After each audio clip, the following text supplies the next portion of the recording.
by Sompal Kami. Now, if you're a pacer, Mudassir, these are the best conditions to exploit. He goes aerial. Three fielders coming underneath that one. Will it be taken? It's going to be a teaser. And it's been put down. Gulshan Jha was getting around it. Deependra Singh Airi was right behind him. And Martin Coetzee survives. These are the tough chances. But at this level, you need to take those chances. Nowhere near the ball. A wild swing, miles up in the air. Tried his best. Gulshan Jha just lost the side. And lucky escape for Martin. You got to convert these chances. Easier said than done, sitting in the com box. But an early wicket in the second over. Seeing the back of Martin Coetzee. Hong Kong already wounded yesterday. Nepal would have just about had their tails up.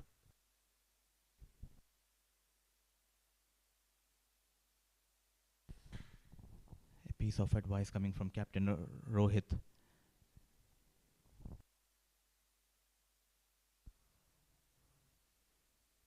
Wonderful delivery. Flirting with danger there.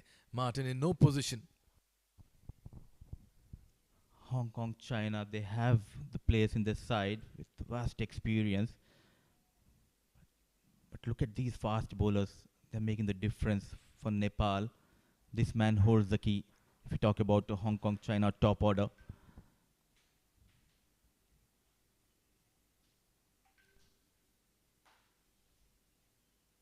Keeping things tight is Sompal Kami. Looks to go big across the line. Protection in deep square leg. Karan Casey over there.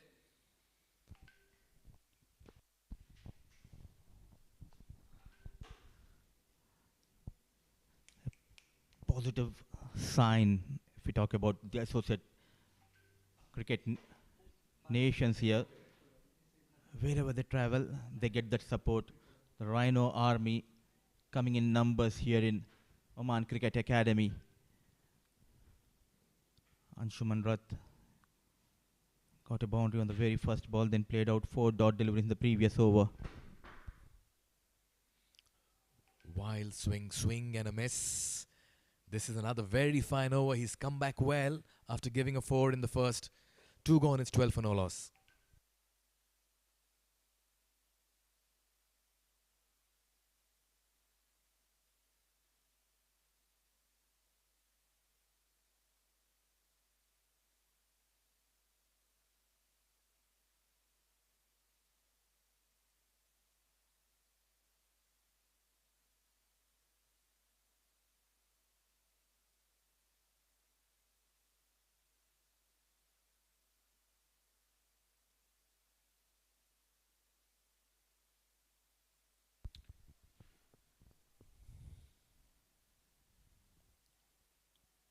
Nepal has begun well. Casey and Kami have teamed up together.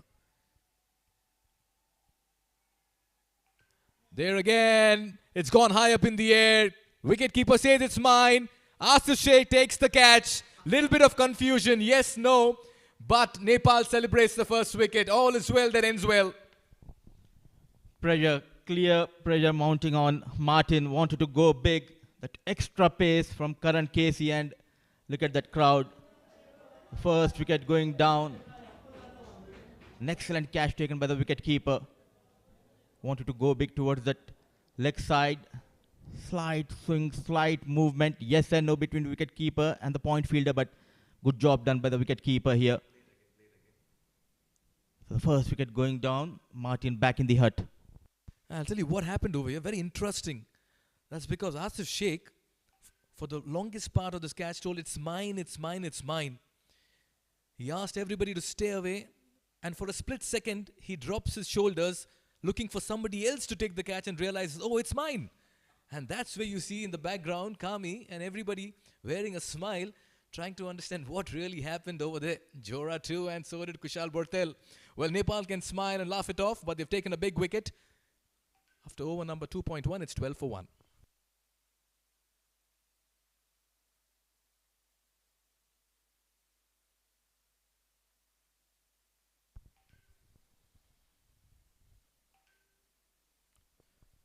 Captain Nizakat Khan walks out to the middle. He opened the innings yesterday, played a valiant 70-odd runs in a losing cause. Today he drops himself to number 3 to accommodate Kudzi, who's not been able to make an impact, Mudassir. It was not 100% fit, but it clearly shows the desperation of Hong Kong China team to win this game after losing their previous encounter against Saudi Arabia. Now a lot depends on Mr. Dependable Nizakat Khan, who got some runs in the previous game, 73 to his name, where the other batters struggled. He got those important runs for his team. But looking good is Karan Casey. And good captaincy as well. New man in, slip in place. Proactive Rohit Paudel wants to attack and go for more wickets.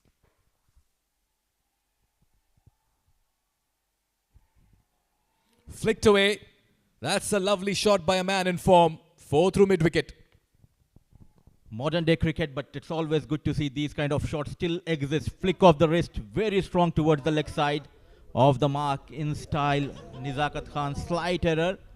And look at that, hit with lot of authority, clearing the 30-yard circle. A good looking shot. Oh yes, for a batter who's just walked out playing his first delivery in overcast conditions. Too full on that occasion by Karan Casey. Slip in place, he'll just want to pull that length a little back. Nepal riding on a sea of confidence at this stage. What a delivery! What a delivery! Well, the slip was interested. Karan, not quite. In the background, can you hear the roar from the spectators? They are behind this team. They always play a key role whenever they come to support Nepal. What a peach of delivery. Going past that blade of Nizakat, caught in 2 minds. The story remains the same. Whenever they considered the boundary, they came back very strong.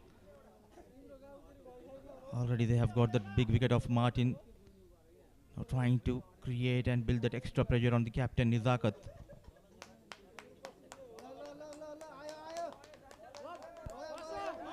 Gully as well now in position.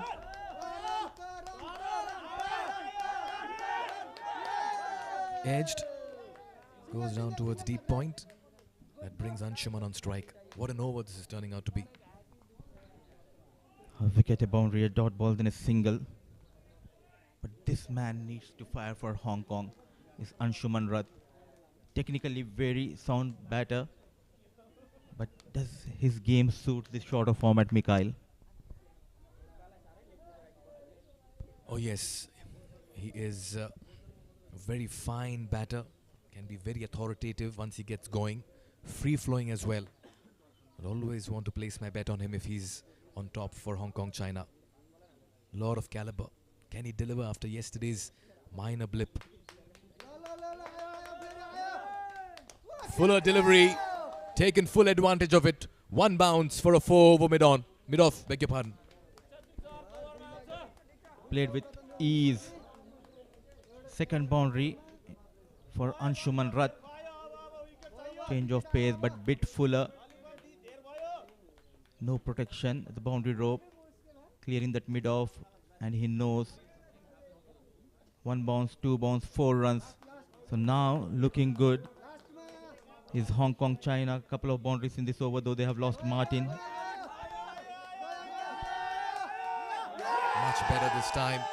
Pitching outside leg. He wanted a run, but good fielding, proactive. Very sharp is Nepal in the field. 3 gone, it's 21 for 1.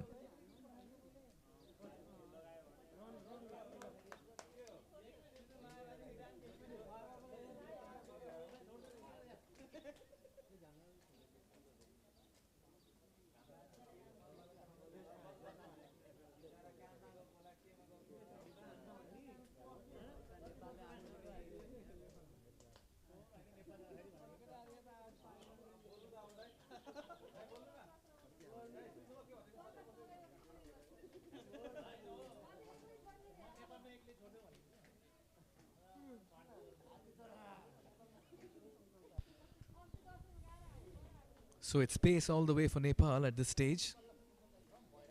And the reasons are ominous because the conditions are very conducive to pace bowling. It's windy, breezy, a cloud cover. And Nepal continues to attack. 3 on the field. in front of the wicket on the offside. Shot third, shot fine in place. Mid-on, mid-wicket as well. There's a deep square leg and a deep point. Clipped away. They're running the first run fast. A couple of runs here. Very good fielding by Karan Casey. Remember, he just about bowled his over and got there. Excellent timing and placement. Overall, good piece of cricket we are witnessing in this game. And good effort put in by the fast bowler. Not trying to hit it hard. Using that pace, using those wrists, going past that fine leg. And look at that effort from Karan Casey. Full marks should be given to the support staff. The way they are taking care of these boys. Fully fit, looking good.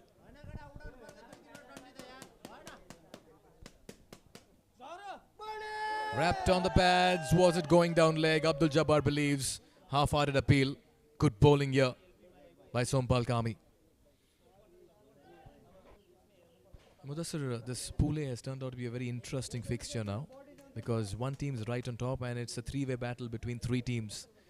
Nepal are sitting pretty with 2 wins in 2 games.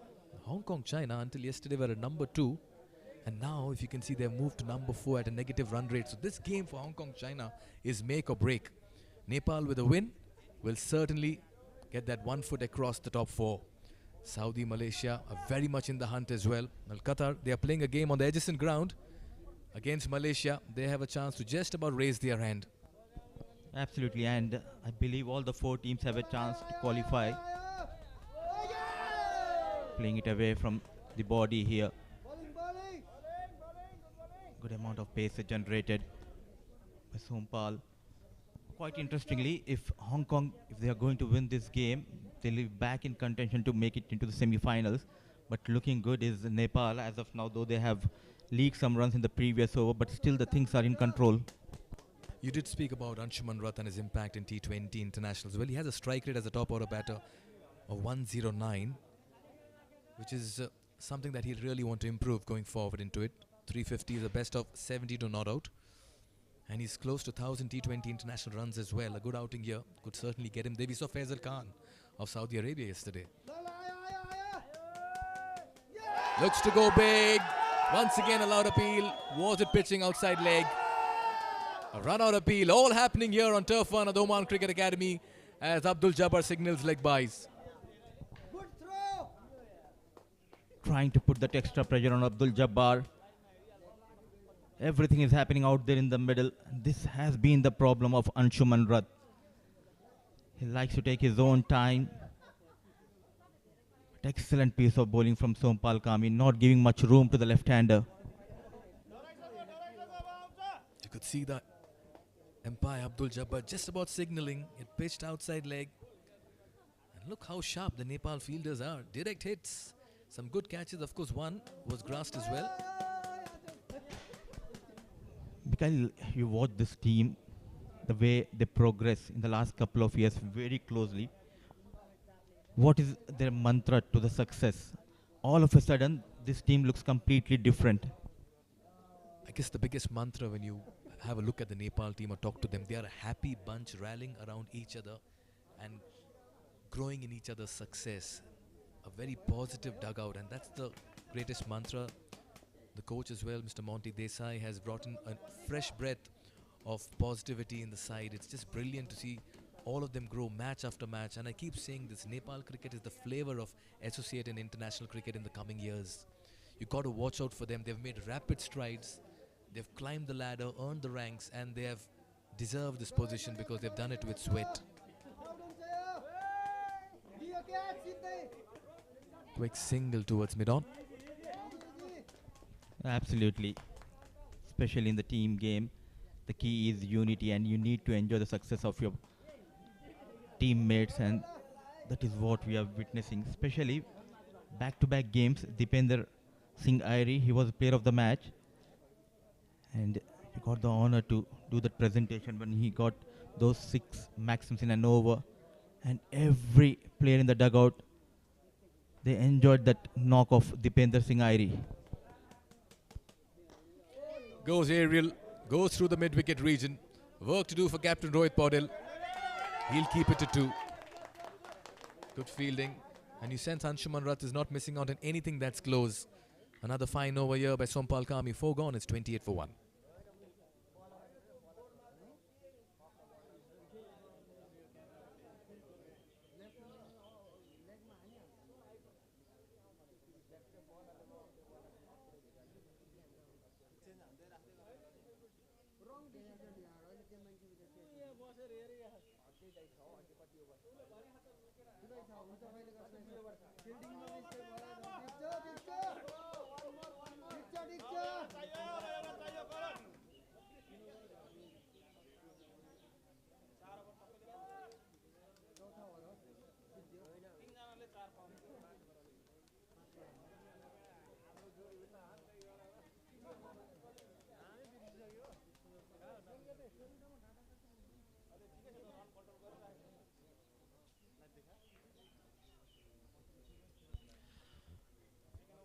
Usually we see spin being introduced very early in the power plays by all teams. But just seeing conditions and seeing the way both these pacers have come out this morning, Captain Rohit Paudel tempted to go with them. Remember, the playing conditions have changed for this game. If you've just joined us, it's 18 overs a side. As many as 3 bowlers will be allowed to bowl 4 overs. And the remaining 2 bowlers will be allowed to bowl 3 overs. That's why this condensed game will see a lot of fireworks and intensity. Nicely bowled. Really no intent from Nizakat. And in form is Dipender Singh Airi, making his name into the records by becoming the 5th player to get those 6 maxims in an over. It clearly shows the amount of hard work put in by these lads. 3rd in T20 international cricket. If ever there was a hero cam, it would be on this man. Flicked away. Oh, in the end does well. That's a very fine effort. Jora, for a wee second it looked like he had overran it, but just about got his left hand in time. And top of that, there wasn't chance to get that extra run, flick of the wrist. Recovers well, quite well Jora, but poor running between the wickets. They could have gone for that second run. Clearly missing that intent. The last time they met it was in March, where Babar Hayat got 100. They scored 212 batting first, and Nepal were bundled out for a score of 139. So they can take some positive from that game, Hong Kong, China. Wild swing again. Anshuman Rath is just not able to find that release shot. He's consumed 12 deliveries for his 10. Keeping in mind they're heavily dependent on these top 4 batters, what should be the ideal total they are looking at this point of time? 4.3 overs 29. The likes of Babar Hayat yet to come in this lineup, and they only have the services of Azaz who can get you those quick runs.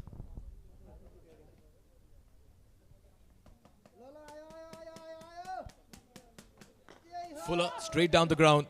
That's going to be 4. Don't bother running for it. What a shot. Slight error and a good looking shot. This is what we were talking throughout the day. Technically very sound batter. Whenever he tries to go hard, he looks in an awkward position, but this is something excellent timing. The on-field umpires in this game, Kalidas Viswanathan in your frame. And standing alongside him at square leg is Abdul Jabbar, the on-field umpires for this match number 11, day 4. TV umpires Naresh D'Souza. What a delivery, what a comeback. And just completing the officials, the 4th umpire Vinod Babu and match referee Hamimullah Hamid. What a good looking shot. This happened a couple of deliveries ago, piercing that ball between the mid-on and mid-off, but this has been the problem of Anshuman Rath. He's batting on 14, run ball 14, 3 boundaries, but he played too many dot balls, that too in the power play. He needs to find a boundary on this final ball. Got a wicket to his name, generating some serious pace here, Karan Casey. What a comeback. Boundary, then couple of dot deliveries to end the power play. 5 overs done, Hong Kong 33 for the loss of 1.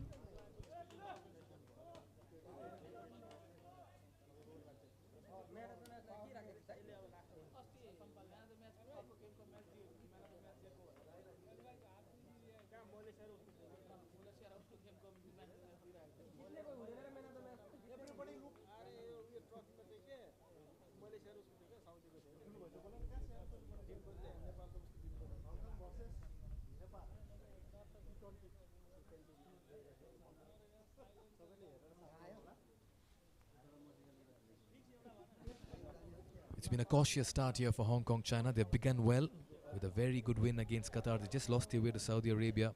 Captain Nizakat Khan has been the in-form batter. And if he gets some support at the other end, they are a very dangerous side, Hong Kong China. They just need to find their straps. They're up against a team that has made winning a habit in this competition. 2-2 for them. Change in bowling. It's going to be Gulshan Jha who will replace Sompal Kami. Another exciting, young, talented all-rounder for Nepal. Gulshan Jha runs in for the first time.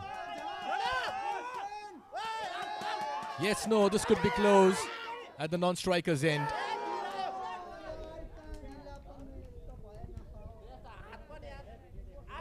Yes and no between two batters, but no damage has been done.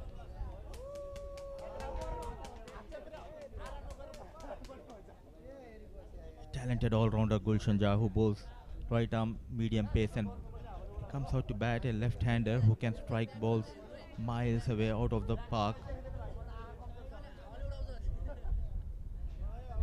Talk about this young lad. We have seen an incredible growth. Gulshan Jha, one of the talented players for Nepal. He'll be eyeing to get rid of Anshuman here.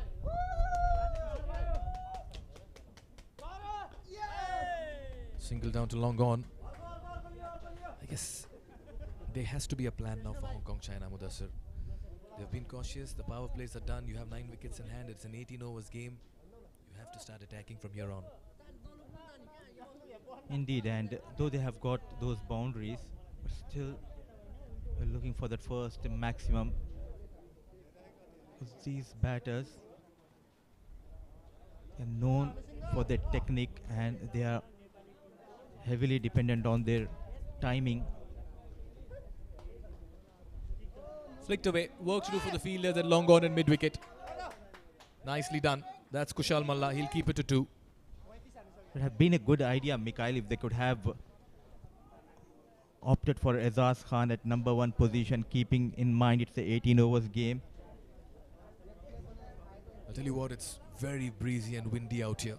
And that's why the Pacers have been persisted with in these conditions. And to add to that, it's been very gloomy and very overcast too. So that's the kind of conditions usually Pacers would like to adopt to. Gives the charge, sensing it. This could be close. A direct hit. You can't chance the arm of Dipendra Singh Airi. He's so quick and he's appealing as well. Remember, it's a direct hit. He had one stump to aim at.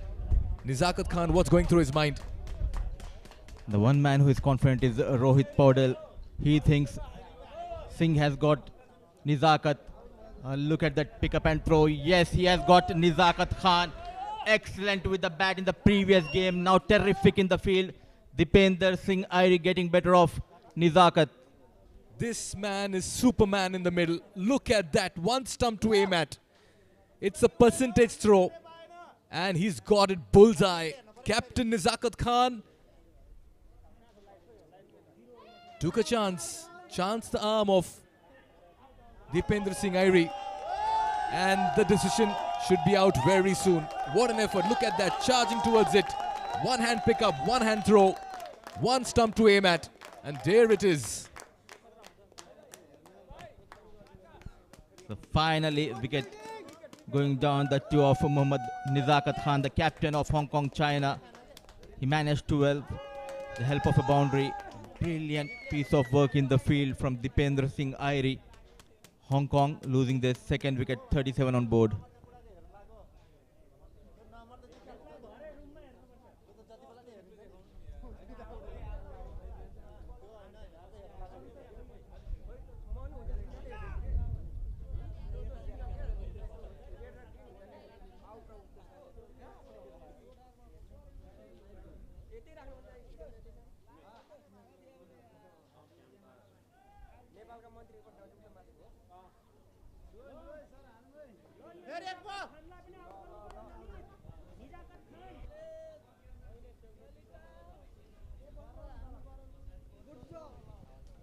This is why they are one of the best teams in the Associate Nations. Nothing is happening in your favor. All of a sudden, a good piece of fielding effort resulting in the fall of Nizakat. Change of pace coming into Anshuman. The new man is Babar Hayat. Last time they met, he got 100, a big 100 against Nepal. Coming back to your question of maybe promoting Aizaz Khan to get the big runs, yeah, you've got to come out with some kind of innovation. But just knowing that the top order capitulated yesterday, and this is a crucial game, you just run that element of risk maybe, Mudassir, and that's why the cautious start here.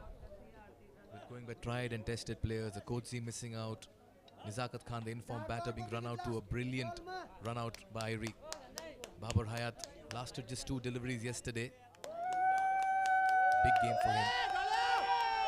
There again, looks to go for that expansive drive, but what an over and what an eventful one it's been as well for Nepal. They're looking very good in the middle. 6 gone, it's 38 for 2.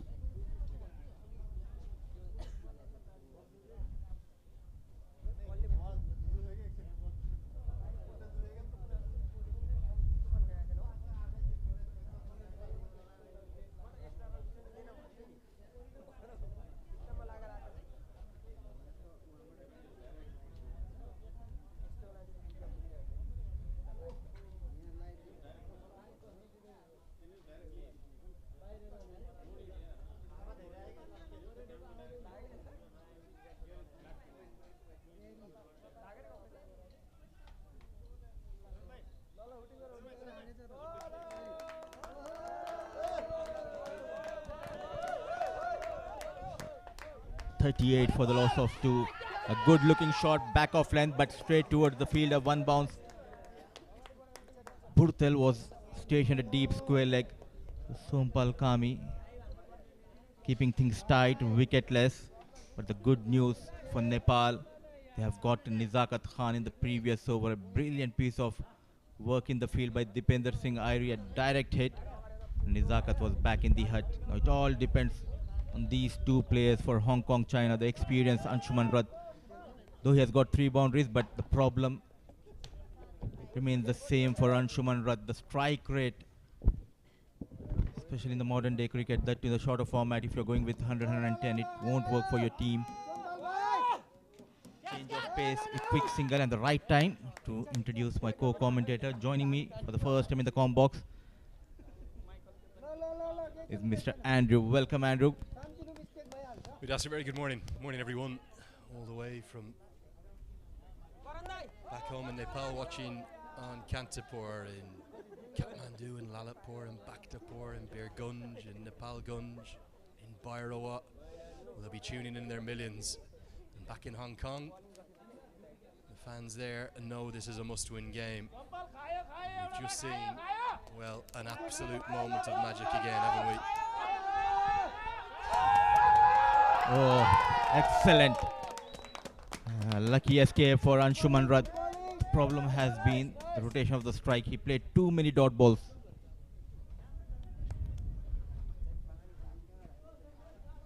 Well, he's the one and only, isn't he? Dipender Singh Irie, you just do not take him on. The speed to the ball and then the execution, that is world class. It's that good, Mudassir. He's not one of the best fielders in the associate game. He's one of the best fielders in the world. We've known it. We're in and around the associate circuit often enough. At last, the first maximum dancing down the track connects well this time. Getting better off Sompal Kami's Anshuman Rath. Much needed maximum. This is a great hit. Just as I'm waxing lyrical about Irie, what about Anshuman Rath? That's an almighty strike into the leg side, right out of the screws. It gets his strike rate up above 100 finally for the first time in his innings. As the sun comes out, the world is going to find out about Dipender Irie's fielding come June. He's that good.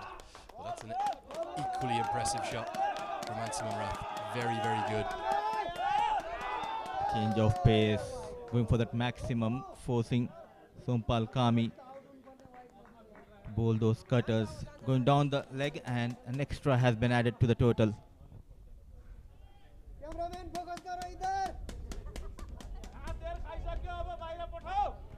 It's the speed to the ball here for Irie, just on this run out once more. Most fielders wouldn't make this a chance, but look at how low he is to the ground. And because he's so low to the ground, he's able to pick up and throw that underarm. Most fielders would pick that up. Overarm he throws it, but most fielders would pick it up and then dive underarm, which wouldn't be quick enough. So he creates a chance out of nothing, and it's his speed across the ground. I've never seen anyone as electric as him. Many say Jadeja is the quickest in the world. I'd love to see the two of them in a race. Imagine herring across the outfield. Two of the very best we've ever seen in the field. Absolutely, and good point raised by you. And we should also talk about the balance he maintained while releasing the ball, the accuracy, and excellent for a tournament he is having. He's making a name for himself.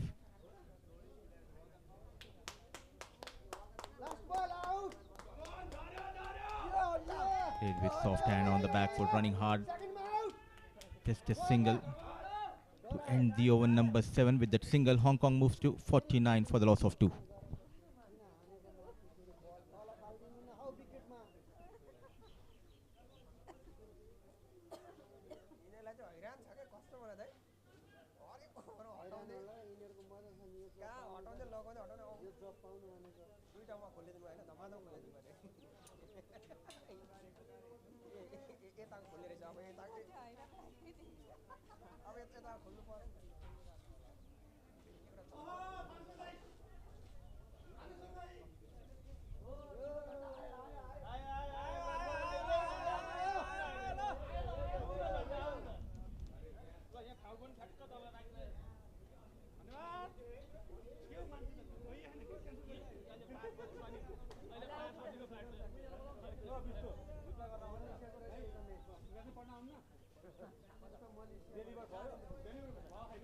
So Gulshan Jah will continue for far end.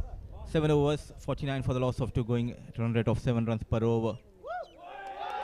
No feet movement. Slight movement from Gulshan Jah. 18 overs game, though they have got those boundaries and maximum. The problem has been they played too many dot balls. I was really interested to hear Nizakat Khan say he would have batted first. And there's a couple of men alongside the head groundsman who's not in shot right now, Anoop, who need a very special mention. Anoop's been here over 8 years and he has never seen as much rain in as short a period as the last couple of days. We're still playing cricket though. And really, Mudassar, it's thanks to those men. They've done an incredible job. They're apparently out here at 5 a.m. this morning. And it's a great credit to the facility as well in terms of the amount of rain that it's taken, and within 30 minutes it's available back for play.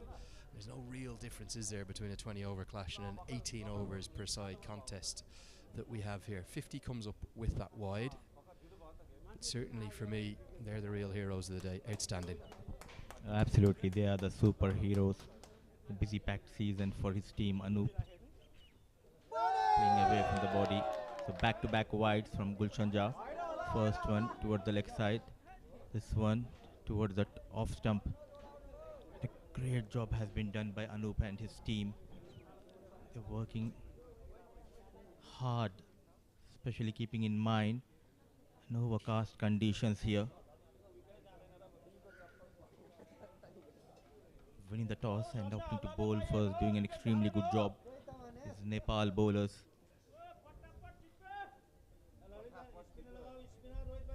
But they know the threat. Babar Hayat got a big 100 the last time they met in Hong Kong.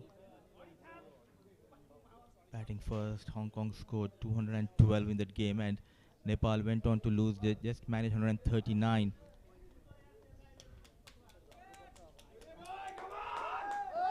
Bit fuller, played straight towards the mid-off. Look at the 11-man cricket that Monty Desai has his men playing. It's cultural within the group, within the setup, that every single fielder has a job to do every ball. And that's something that doesn't come by accident. So that ball's hit to mid-off, actually to the left of mid-off. We'll have seen other teams in this competition without naming them and calling them out.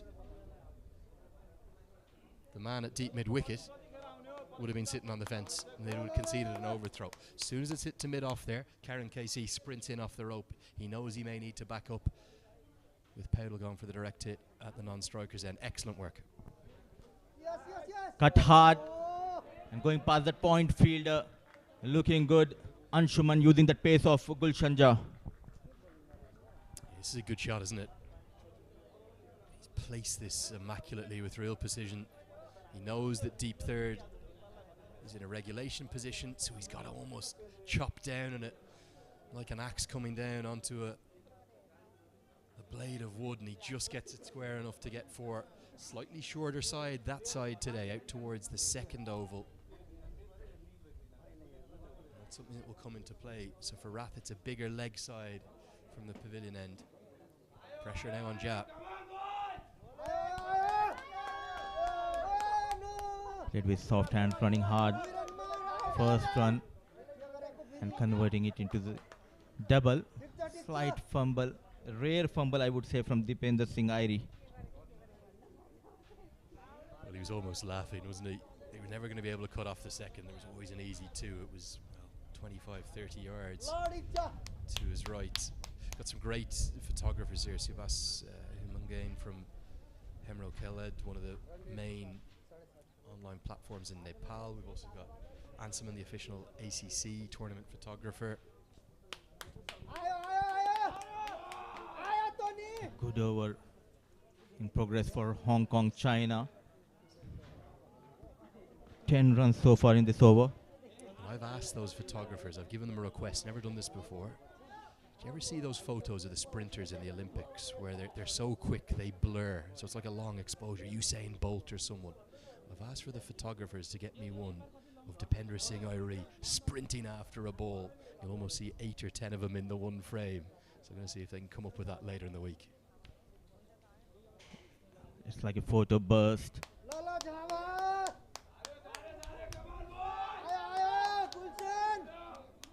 Change of pace, a dot delivery. Nonetheless, a good over for Hong Kong, China. 8 overs done, 59 for the loss of 2.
So it's Abhinash for the first time in this game, and fumble from the fielder, and look at that effort put in, saving some runs, running hard.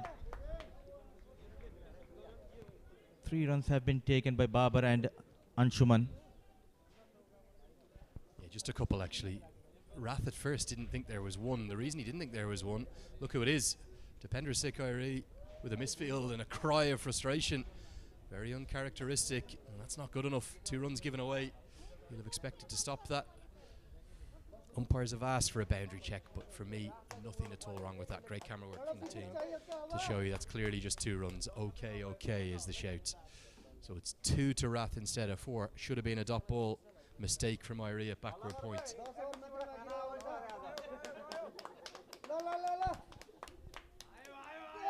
One more time. Cut hard. There's a change in the field. Running hard yet again. A direct hit coming from the deep. And they have got Anshuman Rad this time.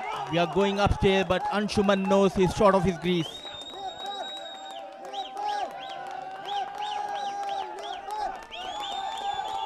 Well, Gulshan Jha, he goes to Dipender Singh Airi, he says, eat your heart out. That's how you do it, Dippy. Look at this, a direct hit from 50 yards plus. This is the brilliance of Nepal. They'll outfield you, they'll outrun you between the wickets, they'll outwant you. And for Rath, he knows he's gone, he's already walking off. The red light will come up now. He's run himself out. He's run out for 34. He'll get the single.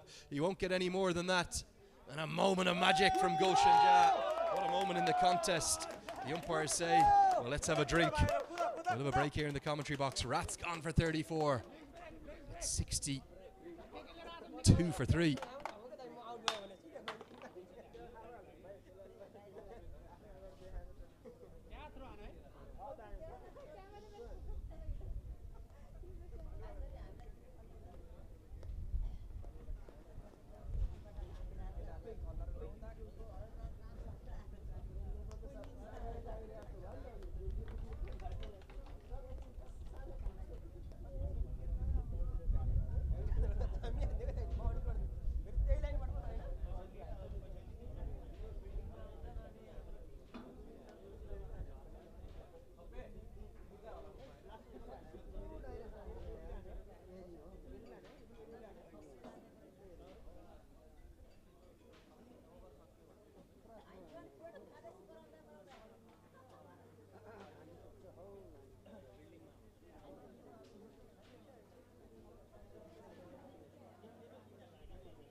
One more time in this innings, we have seen a terrific effort coming from the fielder. This time it was a Gulshan Jha.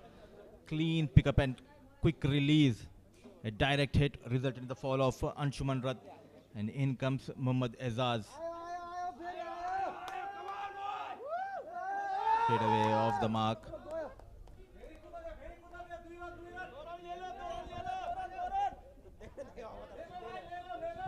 Well, look at this.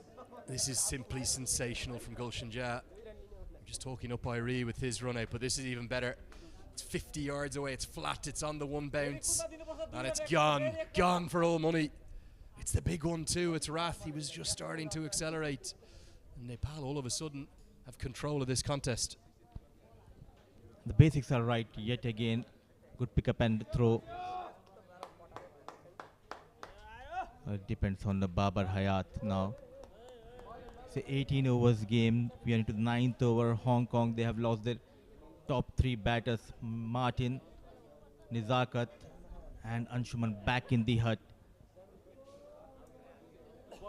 64 for the loss of 3.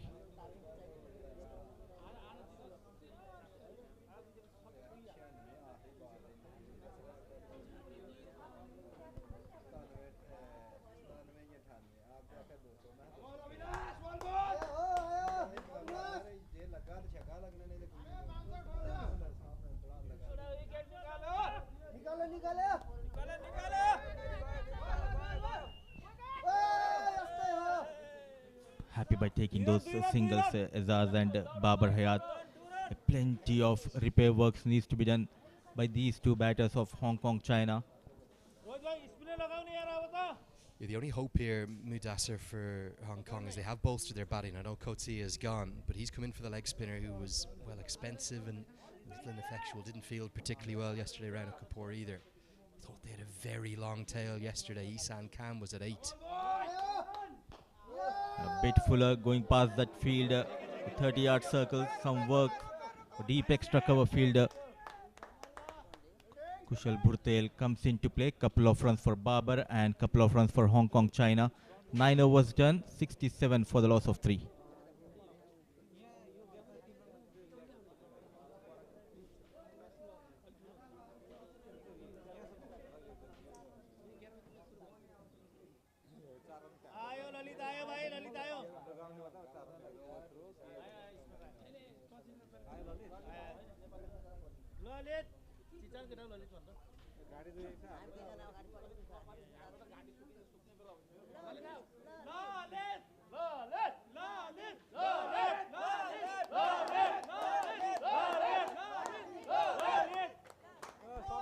There's a look at the Hong Kong batting card. Yesterday, I could not believe Isan Khan was at number 8.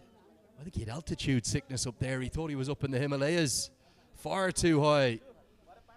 He's got to be at 10 or 11 for me. So with Nazrul Rana in down a place lower at 8, it does lengthen that batting lineup. Big change as well. Yassin Murtaza opened yesterday.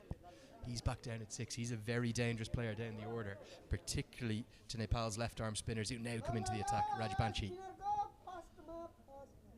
So 2 right-handers and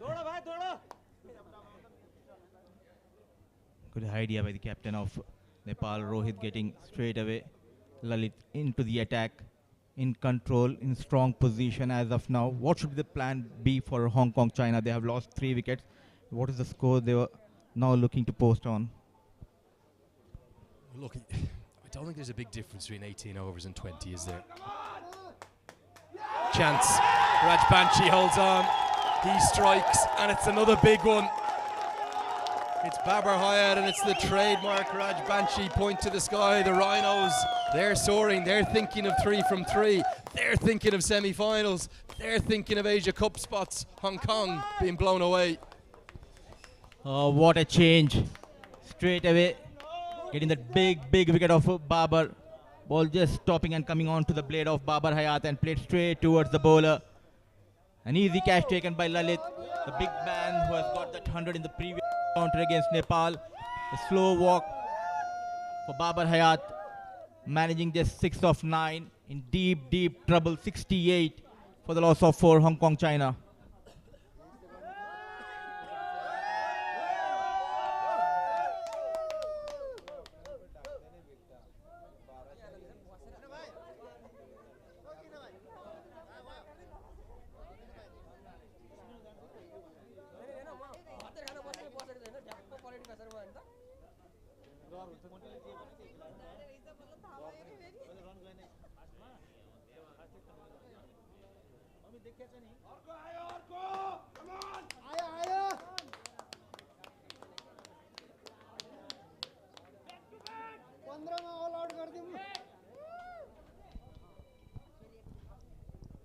Yesterday against Saudi Arabia, came top of the order alongside Anshuman Rath, now coming at number 5.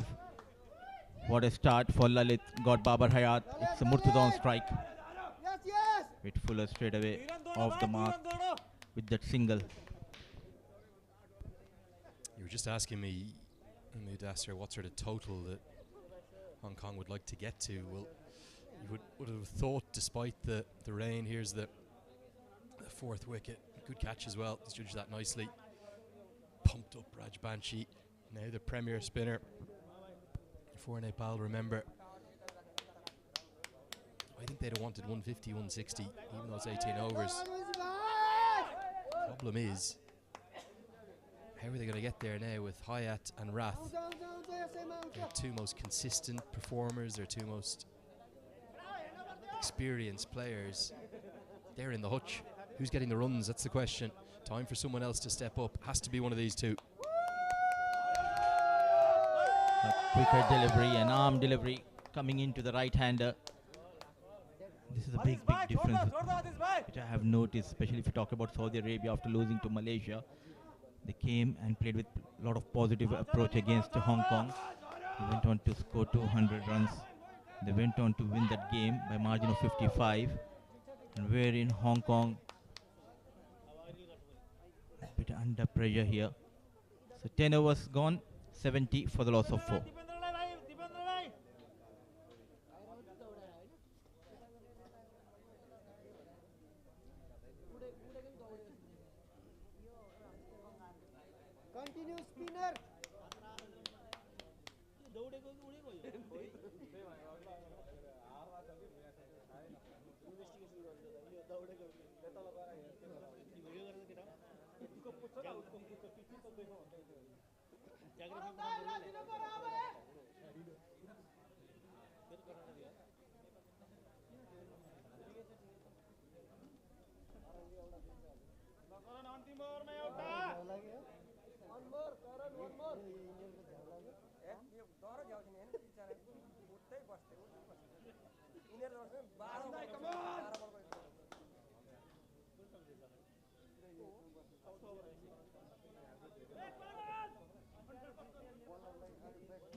Back into the attack, Karan Casey to bowl his final over, 3 overs, 19, a wicket to his name.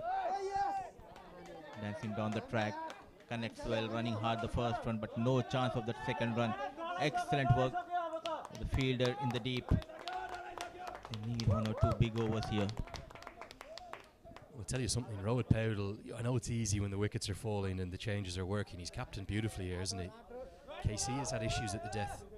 And I think what Monty Desai and Rohit Powell have decided, probably in consultancy with their senior fast bowler, they're not going to try even attempt to use him at the death. So when he's going well at the top, he bowled all 3 straight on the bounce. And now they're getting him in for his 4th and final over as early as the 11th.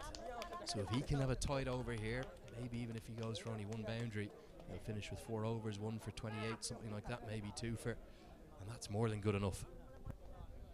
Indeed, and the plan might be if we can get a wicket here, then Hong Kong will be on the back foot, especially this man Azaz. He can get Hong Kong those quick runs. Karan Casey, we're targeting to get rid of Azaz Khan. Yasim Murtuza, the left-hander, vast experience. Can these two rescue Hong Kong?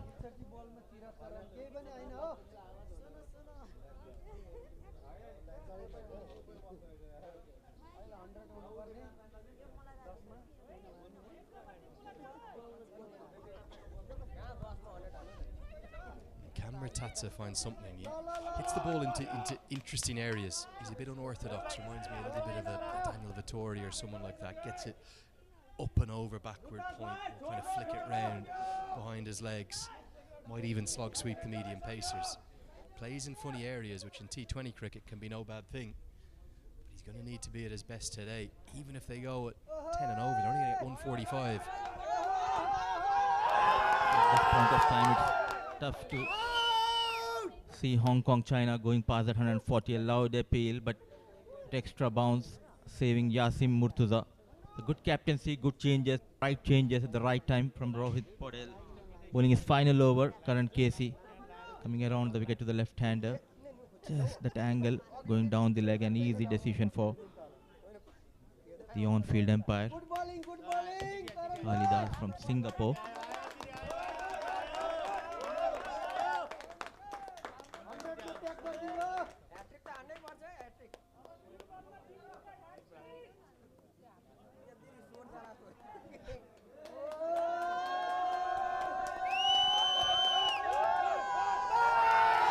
Bounce, width offered, nowhere near the ball. Not only the boundaries, now the singles are hard to come for Hong Kong, China. An excellent captaincy. Surprising the batters, all of a sudden he has brought his premier fast bowler Karan Casey and he's making sure not to give those easy runs. Even 9 and over, 138, 140. I'm not sure that that's enough.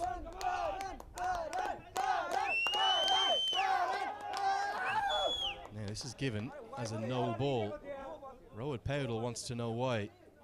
4 men are in the circle, but the square leg umpire seems to be indicating on height. This surprises me.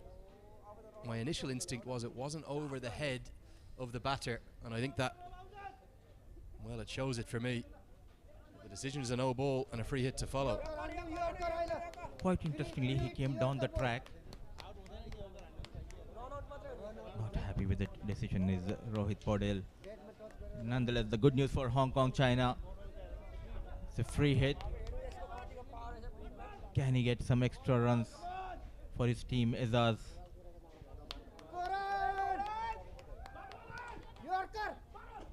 Connects. There is a protection. One bounce. Just a single. That extra delivery. A good spell comes to an end for Karan Casey. 4 overs. A wicket to his name, going for 24 runs. 11 overs done. Hong Kong, China. 76 for the loss of 4.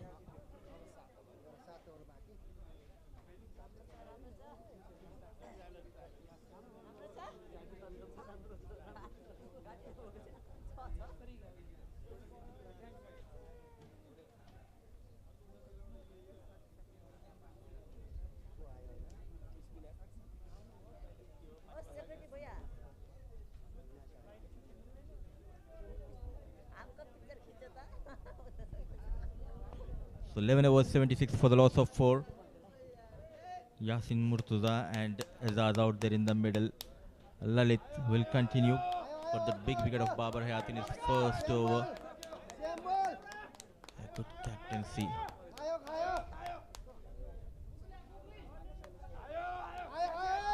Played with soft hands. Clearly that you can see there is lack of intent from the batters of Hong Kong, China. It's a do or die situation for them. They need to attack. They need to play that positive cricket.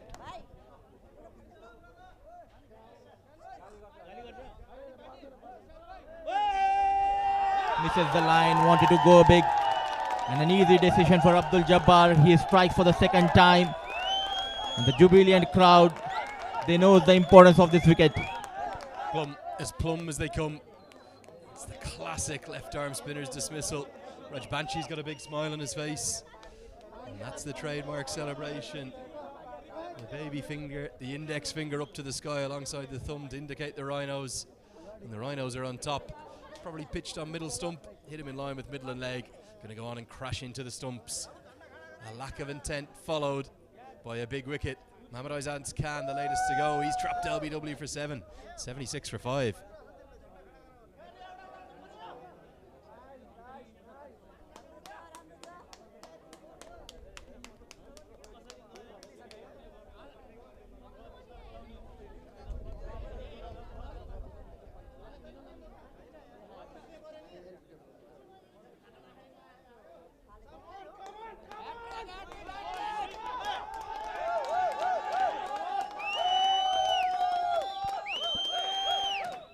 Zishan Ali in at number 7. Hong Kong are in all sorts of trouble. Maybe for the first time in the competition, Mudassir. Maybe finally Nepal are putting a complete performance together. I didn't think they were great in their first 2 games despite the 2 wins. Here's the wicket. That's very, very easy for the umpire. Get the index finger up. That's out. Rightly, all of a sudden they are looking completely different team. Nepal not giving it away easily here. Singles are hard to come. Newman, the wicket keeper, Zishan Ali. 4 balls to consider run. Got a wicket of Azaz.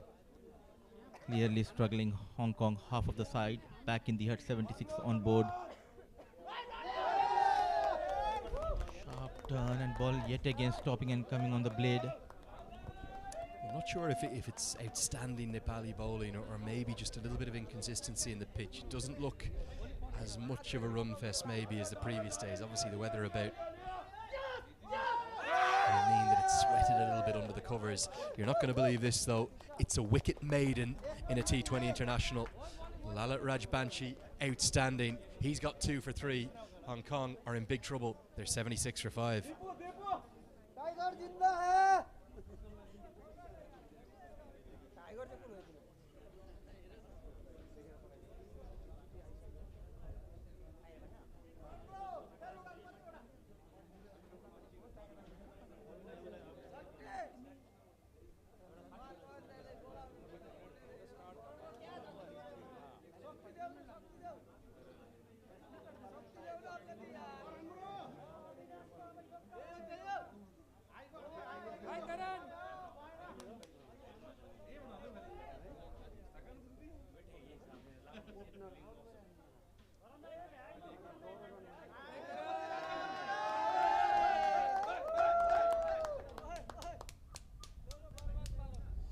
Avanesh Bahara to continue to bowl the 13th. 6 remain. And that's so nearly bowled him. In fact, I think it has, isn't it? No big celebration from Bahara. I'm not sure if he knew it. Clipped the top of the off stump, another one gone. Well, Hong Kong are collapsing here. Both bails have fallen off. What a way to welcome Mikhail Viswami. Big wicket for Bahara. Well, he has his habit of coming in, striking, being the partnership breaker. Nepal celebrates. The flags are flying high. The crowd's going gaga over the player's performance. Coming in at an angle, big gap between bat and pad. And, well, a very, very somber celebration in it. Another wicket falls. Yasim Murtaza goes for 2 in 4. It's 76 for 6.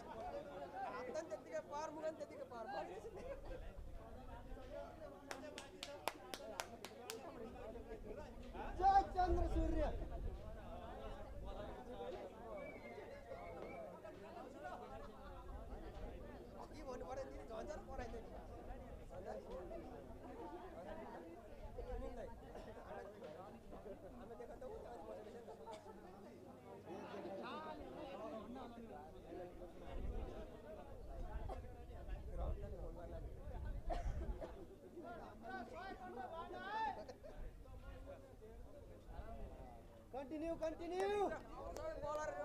Nazrul Rana in at number 8. He batted at 7 yesterday with a really lengthy tail for Hong Kong, but well, they're in all sorts of trouble, aren't they? Keep losing wickets at critical times. And the 2 runouts, the first one maybe even trumped by the second one. Dipender Singh Airi's outrageous speed, followed up by Gulshan Jazz, killer throw from the deep. And right now, it is all Nepal. Finally, in their 3rd game, I think they've turned up. They needed Airi in the first 2 games to bail them out of trouble, and Gulshan Jazz in that first one as well.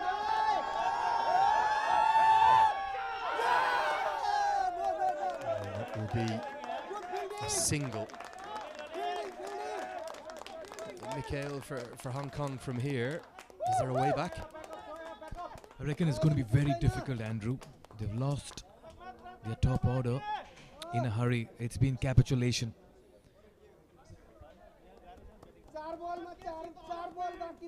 And I'll tell you what, it's because of a very, very disciplined bowling effort and a magical fielding effort. Direct hits, catches being taken. Very difficult for Hong Kong China to recover from here. Also been, probably with the exception of Rath, who spent some time at the crease, built things up. A bit surprised by the lack of intent and the lack of. This is a desperate fixture for Hong Kong. If they lose today, they're going to need to rely upon other permutations. Particularly if they suffered a heavy defeat today, they're in all sorts of problems. And Saudi Arabia, in many ways, will hold all the aces in the hunt for the second spot. Nepal, a win will guarantee them a semi-final spot. 2 games away from another Asia Cup. Oh yes, and until yesterday, Andrew, Hong Kong China were at number 2. After yesterday's defeat to Saudi Arabia, they moved to number 4, and they're in the negative run rates as well. A heavy defeat today for Hong Kong China will just put them right below in that points table. Goes aerial. Someone should go around it and go underneath that. It's the bowler himself. After giving the chase, he asks Long Gone to go for it. 4 fielders converging, and all of them rather, just watch it fall in front of them. Well, it was a foot race, wasn't it? Kushal Mala, Sampal Kami, Rohit Paudel, Avanesh Bahara. None of them could get there. It went a long, long way up, but it just felt agonisingly out of reach for all 4 of them. Andrew, whose catch was it by the end of it? I always felt Long Gone had the best chance had he put in the sprint. I think it was the grass. I think it was the grass's catch. I don't think anyone could quite get there. It just fell in that perfect area around the 30-yard circle because everyone's on the rope. A chance. This would have been exceptional if Asif Sheikh could have pulled it off. It'll end up as a wide, but for probably more than a split second, the batter's back foot dragged out. Well, he's looked very good down the leg side in the previous games. He's done some great collects, and his glove work has been very, very good. This time around, just about missing it.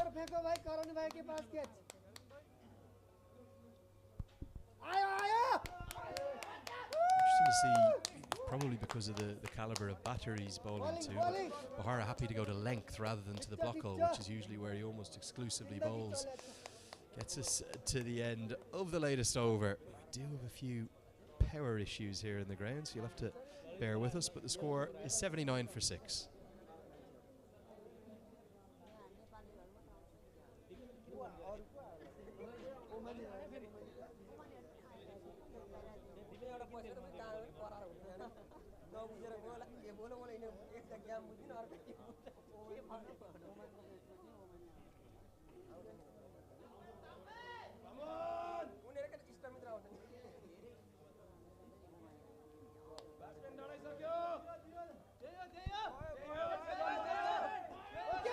Banshee into his third. And certainly, you just saw the sign there to unlock cricket, download that ACC app, get that on iOS and Google Play Store. And you want to keep up to date with the tournament, asiancricket.org as well. Raj Banshee for me though has been brilliant, Mikhail. He really is now relishing this role as the premier spinner for Nepal. Oh yes, Andrew, just in hindsight, Hong Kong, China playing their first game on this turf. They played the first 2 games on turf too. Does it actually make a difference and impact? Different surfaces, approaches? Well, I understand the point, but I cannot see Simon Willis, the head coach of Hong Kong, in any way using that as an excuse. He was pretty blunt yesterday, as was Nizakat Khan. He said that Saudi Arabia have outplayed us in all 3 departments. We weren't good enough and we have to turn up tomorrow. There's also a little interview with him online that went a bit viral last night on Nepal fans' social media, where the final question he was asked in the interview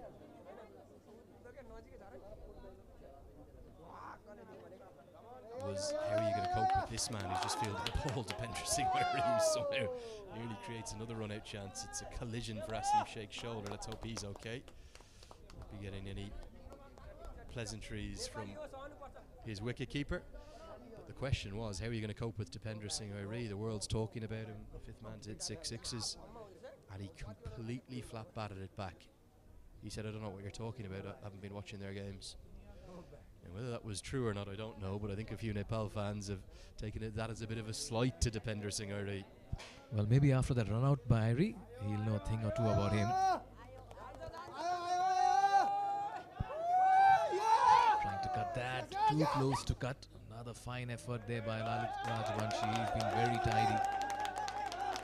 Not easy, Andrew, at the same time. A little over 12 hours to recover from a heavy defeat and come back in the morning and play another game.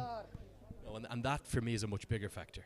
I don't think the change of ovals, I get the point, but it really isn't a factor. The conditions are almost the exact same, both outstanding batting surfaces at Oval 1 and Oval 2, thanks to Anoop and his team here at the Cricket Academy. But yet 2 within 24 hours, an afternoon followed by a morning. There's a big difference with that, with the intensity of the modern T20 game, between a morning then followed by an afternoon game. Raj Banshee, though, has been simply sensational. 3 overs, 1 wicket maiden, 2 for 8 at the moment. It's 85 for 6.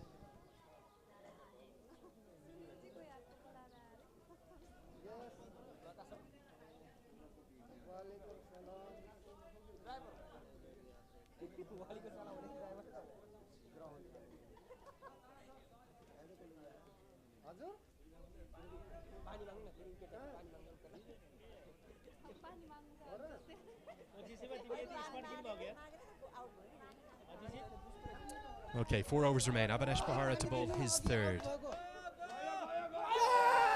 I just do want to explain to people watching all around the world, we've had very heavy rain this morning, Mikhail. We've actually had a few power outages, so our team are battling a few issues, but they're doing a brilliant job at keeping the feed up and live. And we'll keep you posted as best as we can in this really important ACC Premier clash. Nicely innovated, but fine leg is back, so will just be a single. Hong Kong, to me right now, Mikhail, is though they're going nowhere. Oh yes, 86 for 6 in the 15th in an 18-over contest. Well, they're just about struggling, and the projected score as well, at this stage they'll get to 106. 113 at 10, max 120. This is not a defendable target. in these circumstances. Bit of aggression. Don't think it's quite going to get to the rope because the outfield, understandably, is a bit heavier. Kushal Bertel, another fine fielder, does the work, keeps it to 2. Hard to pick which was the better run out today, the Irie one-handed throw or the throw from the deep by Gulshan Jha. Did you ask me earlier in the week? You said who's my favourite Nepal player. I think it was you. I said I find it very hard to split Dipender Singh Irie and Kushal Malla. There's just something about the two of them.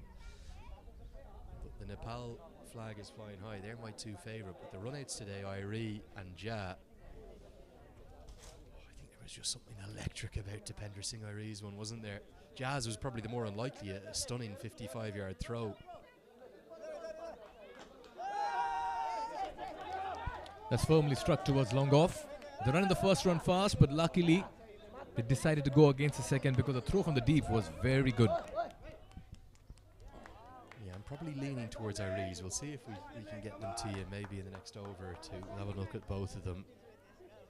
For me, though, I think it's a genuinely massive part of this tournament is the quality of fielding that the likes of Nepal, and I was impressed by Saudi Arabia yesterday. And this has gone miles up in the air, and it's going to be a simple catch for Lalit Rajbanshi. Bahara, well, he's making a big statement. He's bowled very nicely. Quite like that length he's bowling. He doesn't need to be in the block hole every time. Another Hong Kong batter falls. And Nepal are all over their opposition here in Group A. Bahara is enjoying these conditions. Nepal all over Hong Kong, China. Nasrullah Rana has to depart. The men in blue have clearly come out with great intent and execution this morning. Made good use of the conditions. Brilliant cricket shown by the Nepal cricket team. This after they won the toss and decided to bowl first. Another batter walks back without making much of an impact. 6 in 10 for him. It's 89 for 7.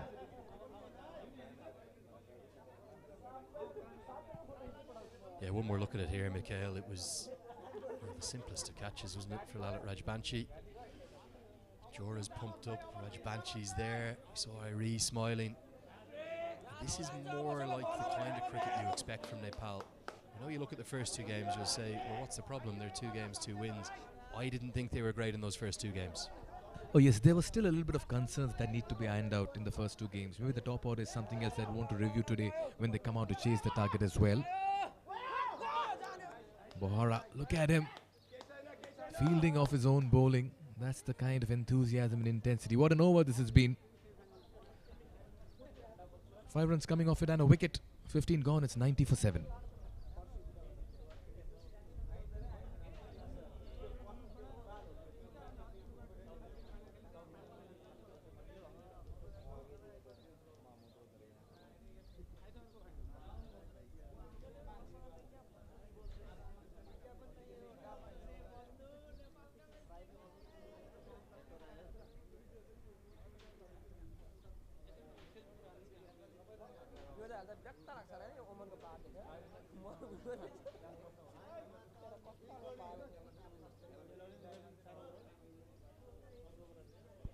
Rajbanshi into his 4th and final over.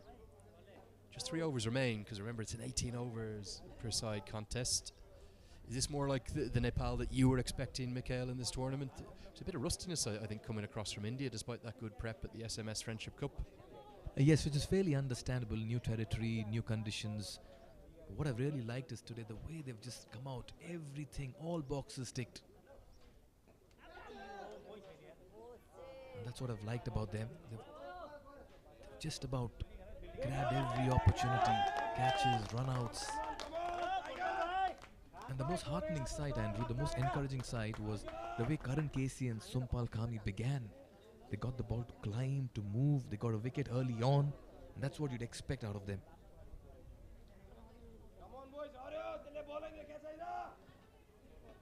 It's an alarm ball from Rajbanshi. Well, he's been perfect today, hasn't he? A lot of similarities to Zain Al Abidin's spell yesterday for Saudi Arabia. I thought that was a marvellous spell of left arm spin bowling. 3 for 15, 3 for 16 it was yesterday. And even though this is going to concede a couple of runs, Casey just about cut off. Banshee's been equally as impressive today. Oh yes, Nepal on the whole has been super impressive. Ball and field. They'll want to just make good use of the batting and chase down this target in quick time as well. Zishan Ali and Ehsan Khan just about taking Hong Kong China past the 100-run mark. They've crawled to this total so far. That's been the problem.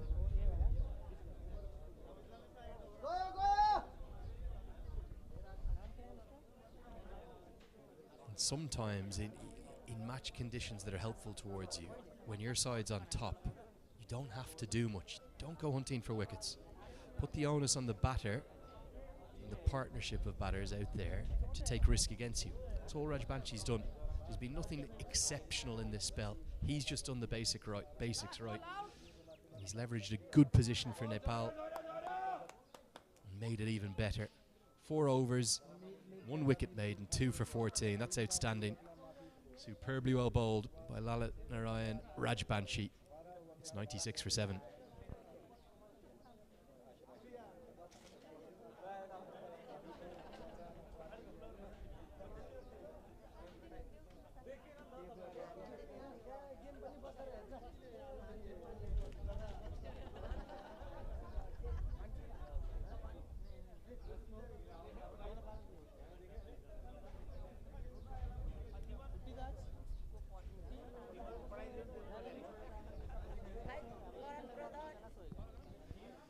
Now that's the ACC Group A table. The big challenge for Hong Kong here.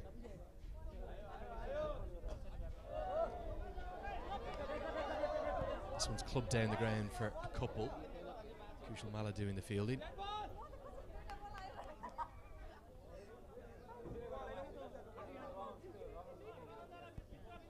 The challenge is that it's not just the defeat, it's that net run rate deficit.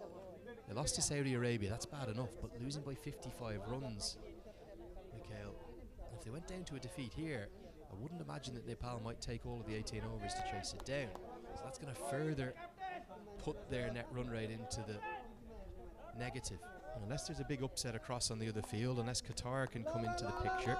Give you a quick update from there, they're playing Malaysia right now. That game could be close as this is swept away for 4. Good innovation.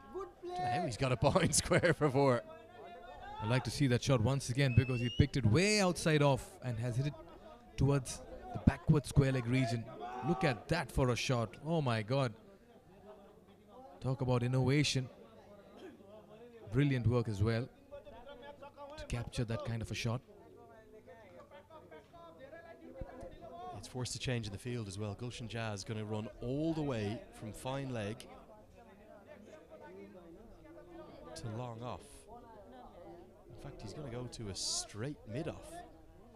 Really unconventional field. See if we can bring it to you here. Rohit Powdell's going to be at long off. And Gulshan Jazz almost kind of a straight mid-off. Man out there. And who else would it be? It's the one. It's the only. It's the dependable Dependra Singh Airi. He's not going to drop that. Bahara gets another. Well-deserved. Credit to the batter, bit of innovation, trying to get it leg side. But all he can do is pick out the tiger.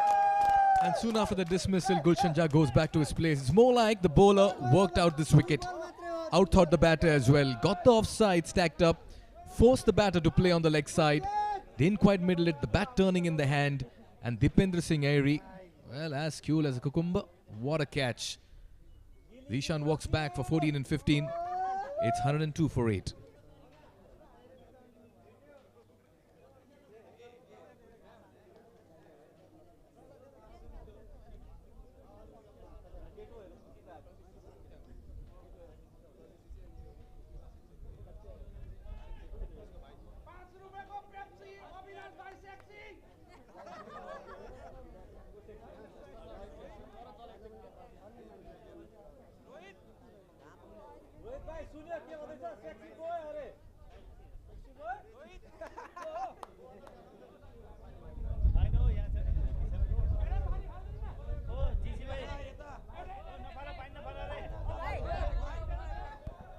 Ayush Shukla in at number 10. Hong Kong in danger of being bowled out here. Alright, it's been been one of the stars of the show. Now, is this going to be another one? Karen KC runs over his shoulder, can't get there. Just always maybe tantalisingly out of his reach. But that was teasing Karan Casey. He had to put the run backwards, which is never easy. Do we need the shades on? The sun's still behind the clouds. There you can see. Never going to get close to it. 2 runs in the end for Ayush Shukla. Hong Kong-China fight on. Yeah, look at the way they hunt in the field in pairs. Powell sprinting over, backing up his veteran. Has to play down the ground, and Powell, well, maybe the first major misstep in the field. I would have expected him to cut that off. He apologises even though he's the skipper. Well, Gulshan Jha was stationed there some time back. He would have been the perfect fit to field that and keep it to 1. He was changed and a valiant effort should have been cut off. And you could see even Rohit Paudel hitting the turf over there. Just angry with that fielding effort of his. 4 valuable runs coming in for Hong Kong China. Got down but not completely. Yeah, Powell not happy with himself. Knows he should have cut that off. It's going to close out an excellent 4 overs. 4 consecutive at the death from Avinash Bahara. 3 for 29. It's 108 for 8.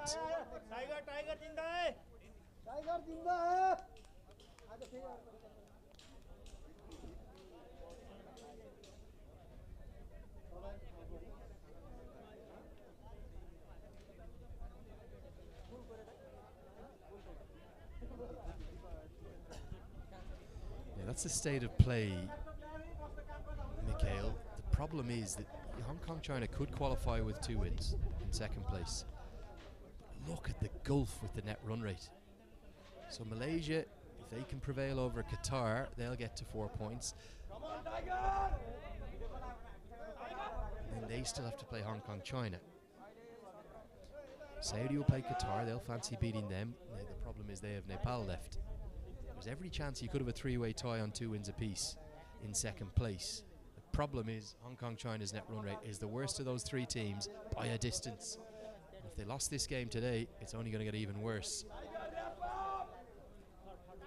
So the only man we haven't seen that we would expect to see with the ball today, here comes Dipendra Singh Airi. He's in to bowl, I believe, his first over in the 18th. Let's see if we can get a quick look at 2 runouts that were outstanding throughout this innings. You asked me which was the better of the 2. I think they're hard to split for me. This is the first one. This is Dipendra Singh Airi. Sensational. The speed, lightning quick. And this was Gulshan Jha from the deep, 50 yards away. Good pickup, came around at 1 bounce and a direct hit as well to get Anshuman Rath out. Very hard to pick which was better, but I'd also go with Dipendra Singh Airi. Amazing that the trust, the faith they have in Airi. He hasn't bowled today. It's a little bit slippery, a bit wet out there. And they give him the 18th and final over. Edged away, going to be 4. Misfortune for Airi. Good point that you brought across. Airi just getting his first over. Does it mean if he gets lesser overs, Nepal has bowled well with their top 5? I think that's a really good point, actually. It means that Rajbanshi's gone well, which he has. Bahara's gone excellently. There's a real hack across the line. You can't blame the tail enders. Not their job. Isan Khan will get 4. Similar kind of bowler, Isan Khan, actually. So he won't mind facing Airi. That's cleaned him up. Straight through. Full straight. Khan misses. Airi doesn't. Run-outs, catches, wickets, and probably 6s to come. It's Dipendra Singh Airi's world. We're just living in it, Mikhail. Well, you can call him Dependable Singh Airi, to be very honest, because each time he's been given an opportunity with bat ball in the field, he's emerged as a superstar. Coming around the wicket, bowls the batter around his legs. A wicket in his very first over. There again, the man stands up and stands out. Ehsan Khan has to walk back for 11 and 9. It's 114 for 9.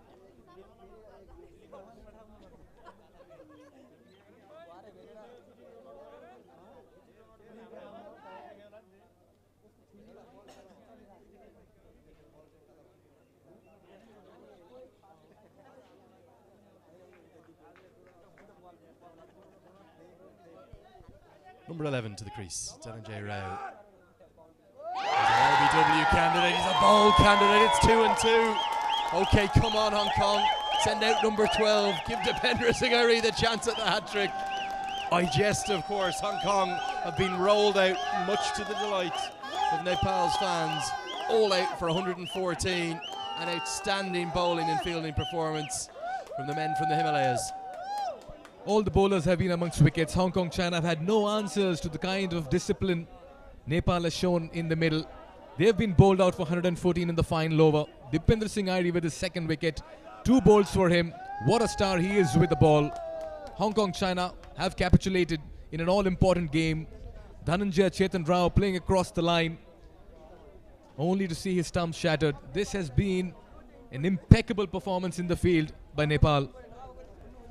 Yeah, once the run out of wrath came, it really just sparked a collapse of epic proportions. They were 62 for 2, and they've lost their last 8 wickets for 52 runs.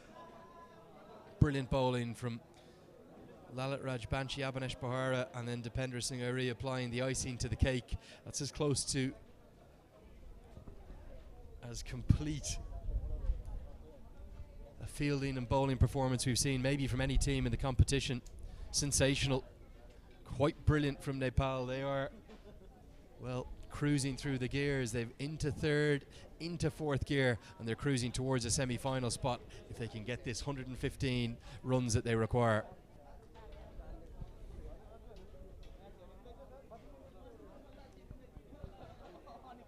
So let's get a look at the best of the highlights here, Mikhail. It was pretty unfortunate for Sampal Kami to go wicketless today. That drop catch off his bowling as well from Gulshan Jha. This is the only chance really that went down. Probably should have been held. Irie, I think, wanted a piece of it too.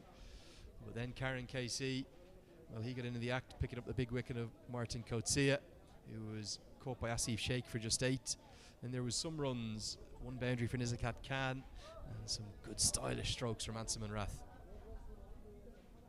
Oh yes, that partnership was just about brewing in the middle, Anshuman Rath and Nizakat Khan, and it looked like they'll once again take them out of trouble. But a moment of brilliance here by Dipendra Singh. A one-handed pick-up throw to one stump to aim at, and that just about began the capitulation for Hong Kong. Some counter-attack hits as well, and some fours behind of square. But then this moment of brilliance again, a direct hit by Gulshan Jha. Lalit Rajbanshi introduced into the attack, induced 2 wickets, and he clearly pegged the middle order back. Yeah, and credit to Bahara as well. I think he's been the victim of some pretty harsh discussions and criticism at points on social media from Nepal's fans. It's a hero or villain role, particularly when you're asked to bowl 4 consecutively at the death. Today's been a hero day for him. He's been really good. Actually, he wasn't helped out by his fielders occasionally. Rode Powell with the misfield in the deep. Looked to just have a bit more zing through the air as well, didn't he? So in good rhythm today. He finished with 3 for 29. And then, well, we've been waxing lyrical about Dipendra Singh. Not for the first time in this tournament. I don't think it will be for the last. He has a big impact again. 2 for him too. So it's going to wrap up our coverage from the first innings. Nepal, sensational. A quite brilliant performance for the 18 overs that we were out there. In fact, bowled all out with 1 ball to spare. It means that they'll need just 115 runs to win their 3rd consecutive game, secure a semi-final spot. They're looking very good for top place in Group A. Can they do it? Come back, find out with us live in just 10 minutes' time.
strike rate. Flick of the wrist, going past that fine leg. Runs for Anshuman and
Back live in this chase, the Nepal openers have made their way to the middle. Kushal Bortel and Mohammad Asif Sheikh will be in hot pursuit of 115 in 108 deliveries. It's going to be Dhananjay Chetan Rao who'll open proceedings with the white ball for Hong Kong, China. It's been Nepal all the way right from the toss, where they won and decided to bowl first and put up a bowling masterclass. And in the field, they were magical. And now it's up to the batters to make little work of this target and just about consolidate their position in Pool A and remain on top with a very healthy net run rate for Hong Kong, China. It's not just this match, but the net run rate also that'll be playing in the back of their mind. 5 on the off inside the circle. We're all set for ball number 1.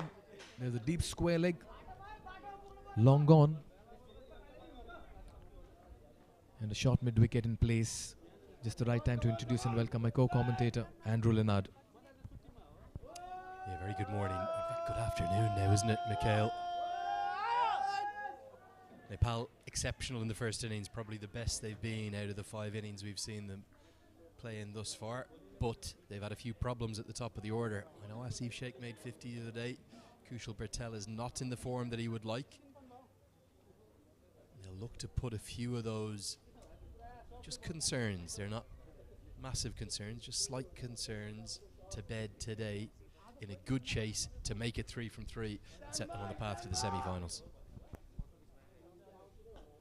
Nicely bowled. Good start here for Dhananjay Rao. Not much has changed in terms of the conditions since morning, Andrew.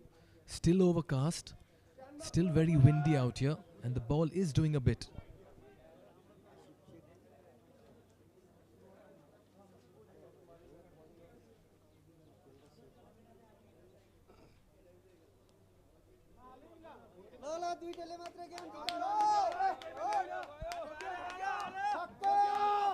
Pulls it. There's protection in the D, but he may not be able to cut it off. That's the first boundary. And Nepal is off the mark as well. That's a very fine shot. That's much more like the vintage, the classic Kushal Bertel that burst onto the scene in this format of the game. An electrifying start in the Tri-Series and home soil, where he made 450s in his first 5 innings. Loves batting in T20 cricket. Nepal would love to see him back to his best. Much better delivery. Oh yes, Kushal Bertel, when he gets going, he's a treat to watch. A rather more attacking batter between the two in the middle. Adopts the aggressive approach early on, likes to take the attack to the opposition. Usually they say that smaller targets end up being very, very tricky, but in this case Nepal should look good to chase it down.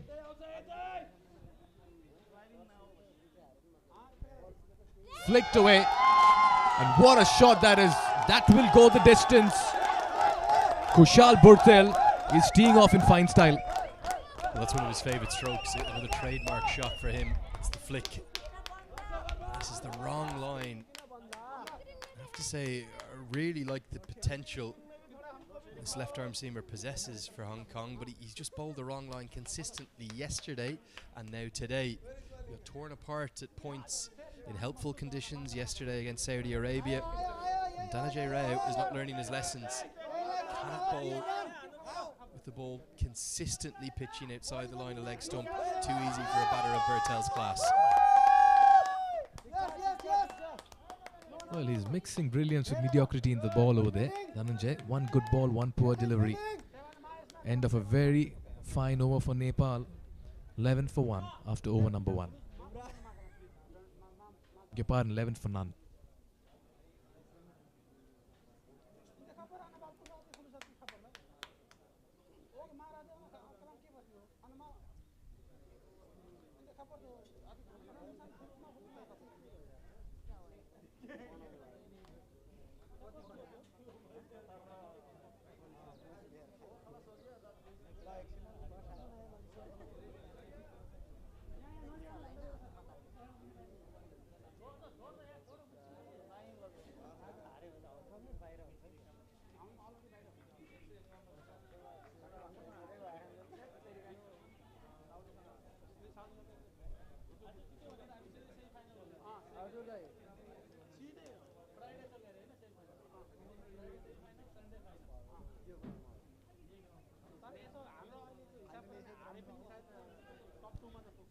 Ayush Shukla to bowl the second.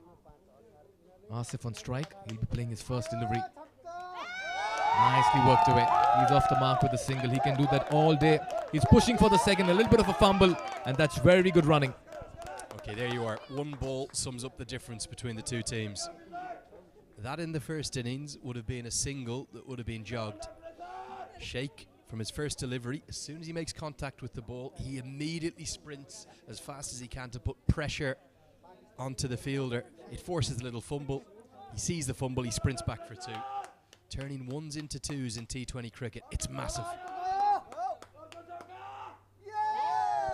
Shot and wide, and that'll be signaled wide as well. Well, Dhananjay Rao doing the fielding at third. Had a tough day with the ball in the first over. Gave away 11 runs and then that misfield as well. Pressure just about telling on Hong Kong China. They're a far better side than what they've dished out today. What a start they've had to the tournament, Andrew.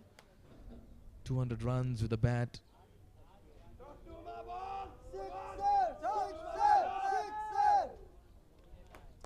Then they were just about surprised by Saudi Arabia. last evening, who put up a very fine show with the bat, getting 202. And then Hong Kong, China just couldn't get there. And today as well, 114 bowled out. Just give you a really quick update from the other ground as well, Mikhail, because obviously we've got the two ovals right next to each other. We can see it in the distance. Qatar are just going out to commence their chase. They're going to need 152 to win over there. Malaysia will be hopeful of defending that. Oh yes, sublime. That's the only word for that. Hong Kong, they're being run ragged right now. This was a boxing encounter. The referee might be looking to step in. And it looks like Nepal is batting on a different surface. The manner in which Asif Sheikh bludgeoned that over mid-wicket, right towards the dugout of Hong Kong, China. The head coach, in fact, adding salt to injury. What a start here for Nepal. In 9 deliveries, they've clobbered 19 runs.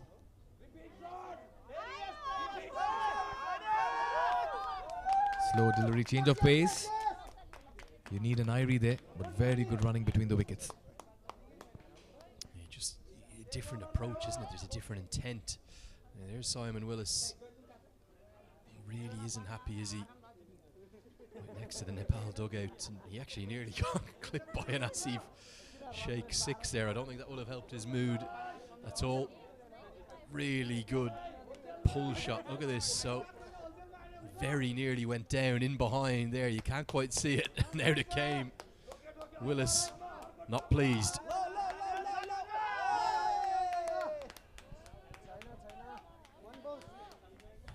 Hong Kong, China will have to get wickets if they have to remain in this contest. That's the template they'll need to follow.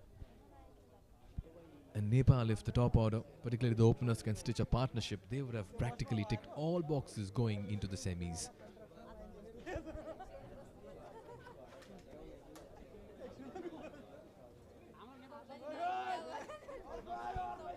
Day 4, match number 11. Pool A fixture. Nepal playing Hong Kong, China. Nepal right on top in this game. What a delivery. Brilliantly done. Just holding its line. Good bounce as well. But it's Nepal all the way. 2 gone. It's 20 for no loss.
Nasrullah Rana replaces Dhananjay Rao, who went for 11 in his first. So Nizakat Khan trying every option to get a wicket first up. They need a wicket from somewhere just to lift their spirits. At this time, you would sense they're just about playing catch up in this game.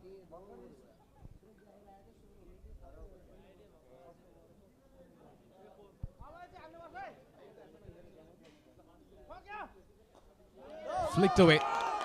Work to do for the field and the deep. They're running the first run fast. Asif wants the second, sent back by Bortel. Again, even though they haven't run the second this time, Mikhail, it's the intent. It's all about your mindset. It's an attitude, isn't it? They say you can't teach attitude, but you can learn it collectively. It comes from your culture. It comes from doing the same basic, simple things again and again with a complete buy-in from your entire squad. So everyone runs quickly between the wickets. Driven handsomely, exquisite. 4 more. This is very, very very stylish, isn't it? There's a lovely fluency to Bertel when he bats. He's known as the Butwell boss. He's from Butwell down in the Terai region of Nepal, down not far from the Indian border, north of places like Lucknow. And look at the reaction from Anshuman Rath with all that experience at extra cover. The wheels are off here for Hong Kong. Nepal on fire. Once again in the air, but just falls short of the field at point. Good effort by Yasim Murtaza. Anxious moments here for Bertel as well. Don't quite think it carried, in fairness to Yasim Murtaza. But he's right on the edge of the circle, isn't he? No, didn't quite get there. Again, it's just these small margins. You suspect if that was a Nepal fielder, they'd have had that little bit of extra anticipation to come in and scoop it up and make it an opportunity. Nothing going Hong Kong's way right now. Picked away over mid-on. Mohammad Asif Sheikh is looking very good this afternoon.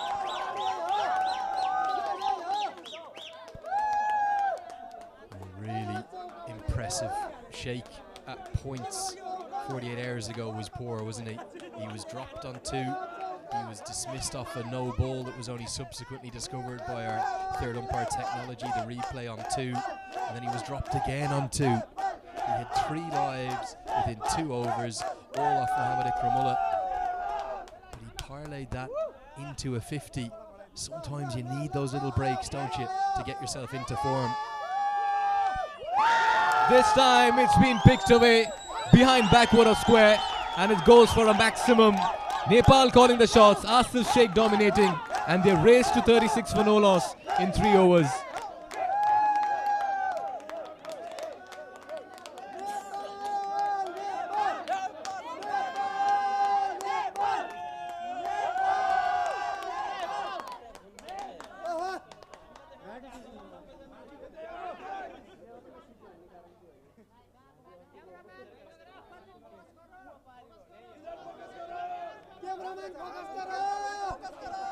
Yeah, one more look at that elegance of Asif Sheikh. Phenomenal. A flying start, and this is what Nepal haven't had in their first 2 games. It was the inspiration of Dipender Singh Ari with the ball and with the bats in game 1 and 2. And a little helping hand from Gulshan Jah too that has put Nepal in the position of played to 1-2. This is much more like it. All of a sudden, you think they're contenders, the reigning champions. I didn't feel they were anything like UAE or even Oman's level in the first 2 matches. But now, it really looks as though the reigning champions are going to be in the mix. So Simon Willis, the head coach on the right, former Kent County Cricket Club player. And on the left, former Pakistan international Yasser Arafat, who is here as the bowling coach. Very fine player, Yasser Arafat.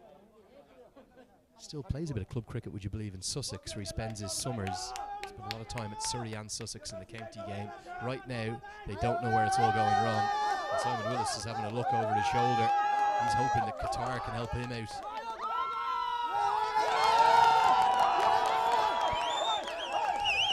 Two more runs for Bertel. He's on the highway and is looking really good. We spoke about intent between the wickets, the running between the wickets. My only question to you, Andrew, is did the 2 runouts actually play on the mind of the Hong Kong China batters? Were they a little bit more cautious and circumspect after that? The second run out was a really aggressive piece of running. It's the way in which Nepal would take on their running. There's a massive disparity, though, in the skill sets, aren't there?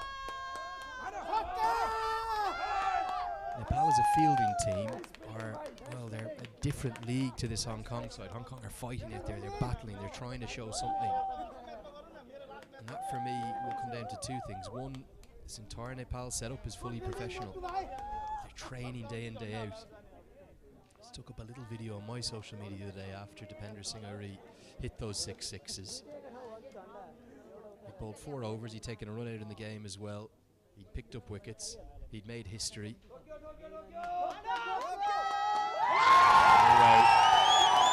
Well, there's shades of Christopher Henry Gale, a mirror image of the universe boss, but it's the Butwell boss, it's Bertel himself. Is he back, Mikhail? These are very good signs for Nepal cricket, I'll tell you. If Bertel can play like the way he's playing right now, this is an absolute delight. Look at that. A little bit of a charge.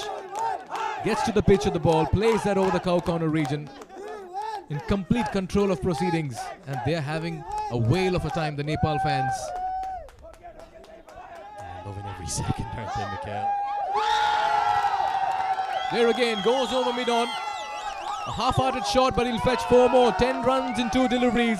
Bertel is taking off.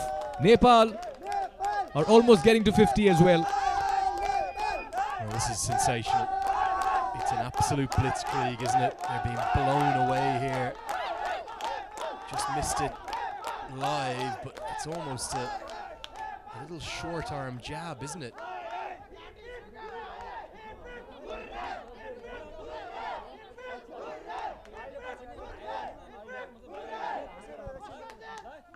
This one's pulled away as well. Bertel is putting on a show in the middle. It may not go down for a 4, but they'll certainly get 3. And the running between the wickets has been wonderful as well. Look at that desperate dive to get back in. 50 up for Nepal in the 4th. They are on the highway to victory. 4 gone, it's 51 for no loss.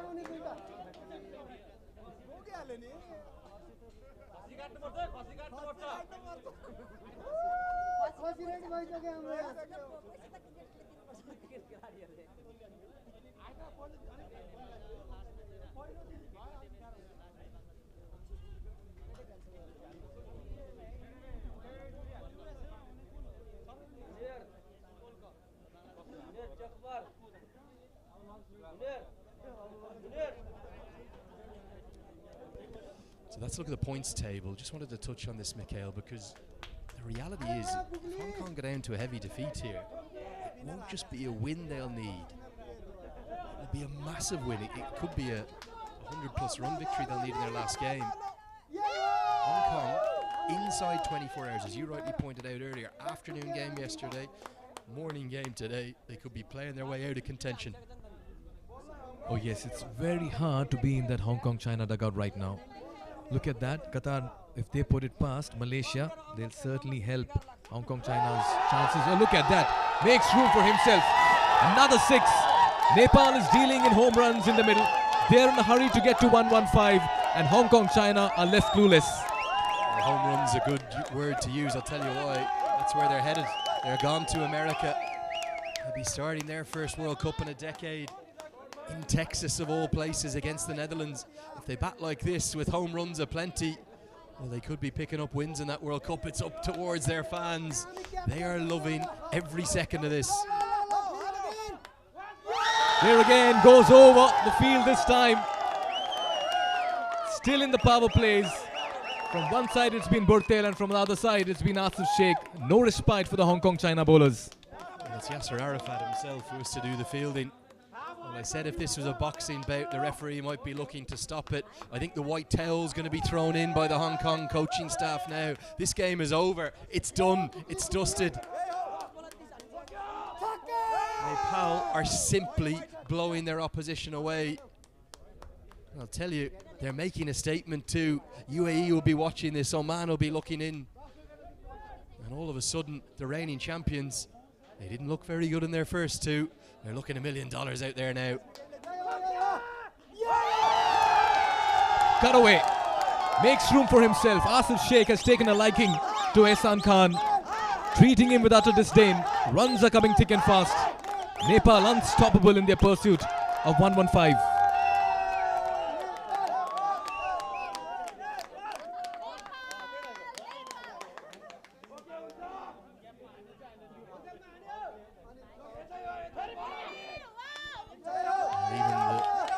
Effectiveness and economy of Ehsan Khan being put to the sword now. 2 very quick runs, 17 come from that over. It's 68 for none.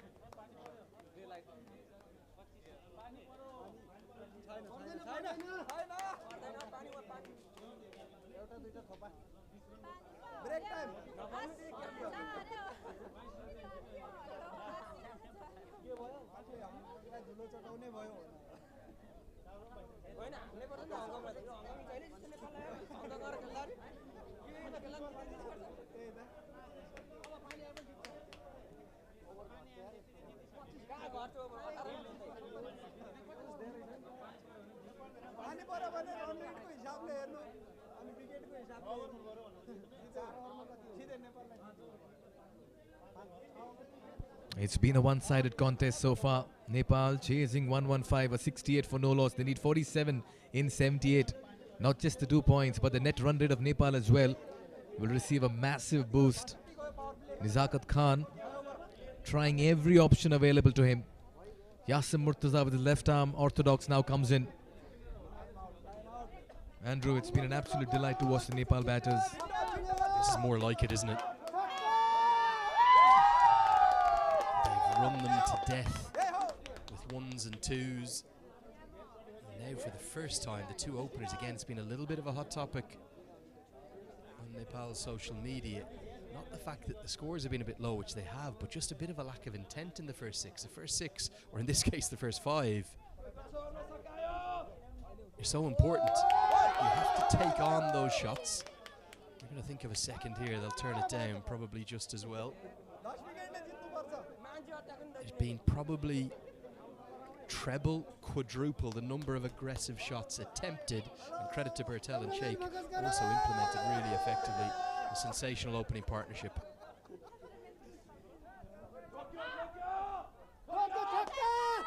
Oh, that's going to be close. Yes, a little bit of deliberation there by the umpire, Abdul Jabbar. But finally raises his finger. Bertel has to depart against the run of play. Hong Kong China strike. Well, this is out. It's as plumb as they come. Bertel just gets trapped on the crease. Murtaz is a lovely bowler to watch, isn't he? Gets this to skid on. It's probably hit the shiny side of the surface. Bertel, I don't know why he's not happy about that. There's no bat involved for me. That's going to cannon into middle and leg stump. But he's done his job. You don't mind that as an opener at the top. 32 off 19. That's a pretty effective output. It's a 70-run opening partnership. 70 for 1.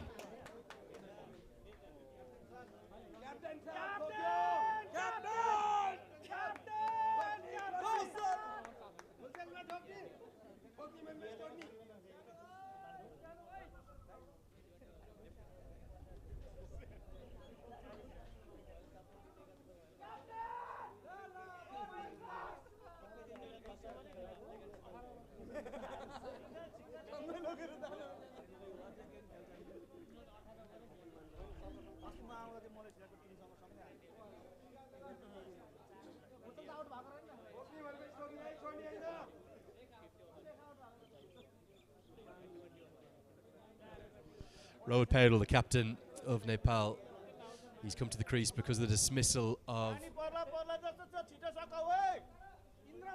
Kushal Bertel.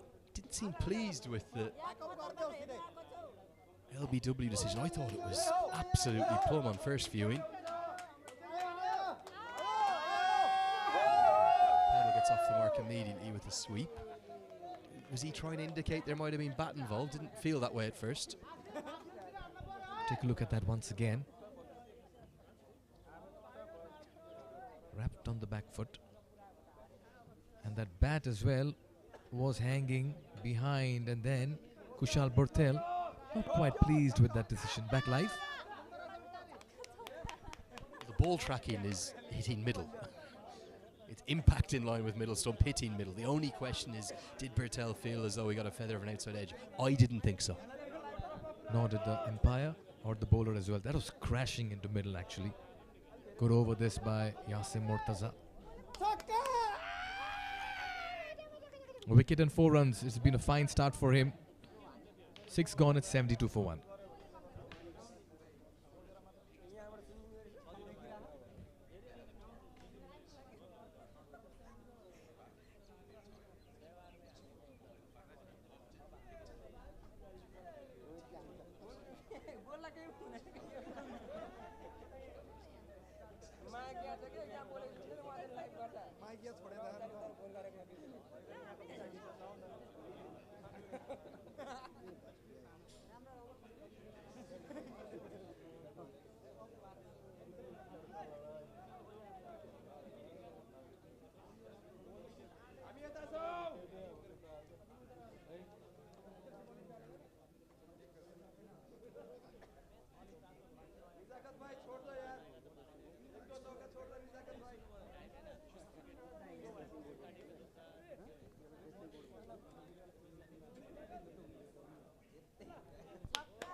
Okay, 6 overs gone, 12 remain. But Nepal have been outstanding for Hong Kong. I think they'll be disappointed with their efforts. Just a quick look at this. I've got Mudassar alongside me. Now, Powdell is clearly thinks that ball is dead, and he rolls it back. Needs to be careful, though. We saw a rather ridiculous, in my opinion, dismissal at the Under-19s World Cup. I don't know if you remember it. England versus Zimbabwe Under-19s. And in that case, the batter had clearly looked back at the wicketkeeper and asked could he pick it up. The keeper had said yes yet, and then Zimbabwe appealed for obstructing the field.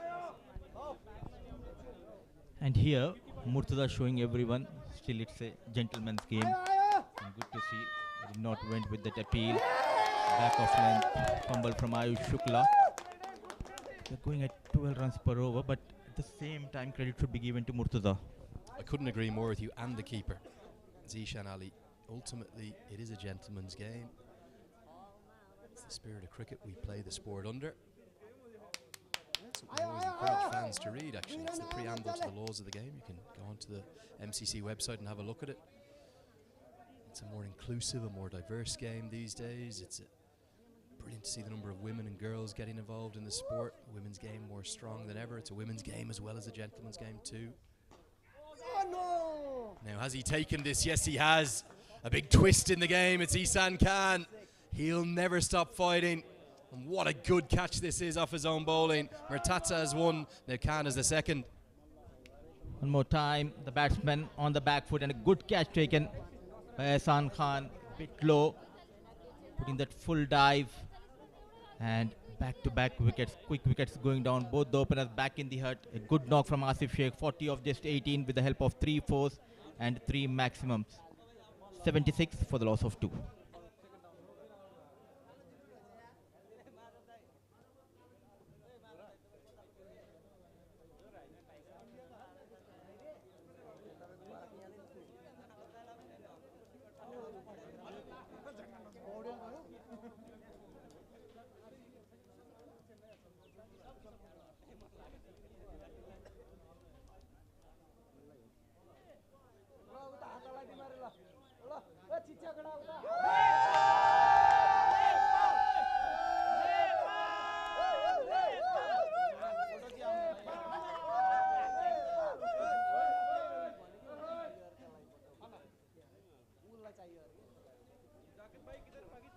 Well, big call this one, and not one I expected. Sadiq Jora in up at number 4.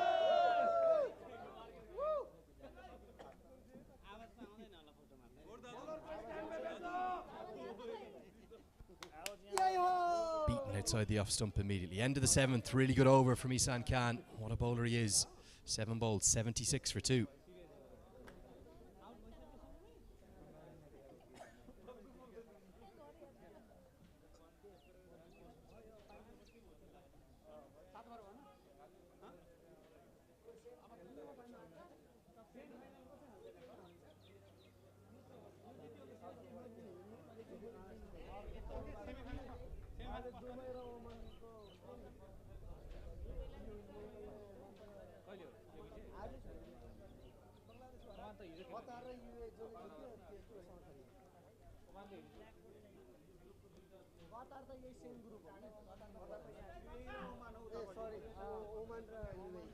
Murtaza. His second swept away, and oh, not far short of Rana. They had a deep backward square. Spinners are just showing some fight here. Good character from 2 very experienced cricketers. Do you think it's a good tactic, especially on the surface, to go for that slog sweep? Ball just stopping and coming on the blade? what Rajbanshi did so well, isn't it? In that first innings, he just got to stop.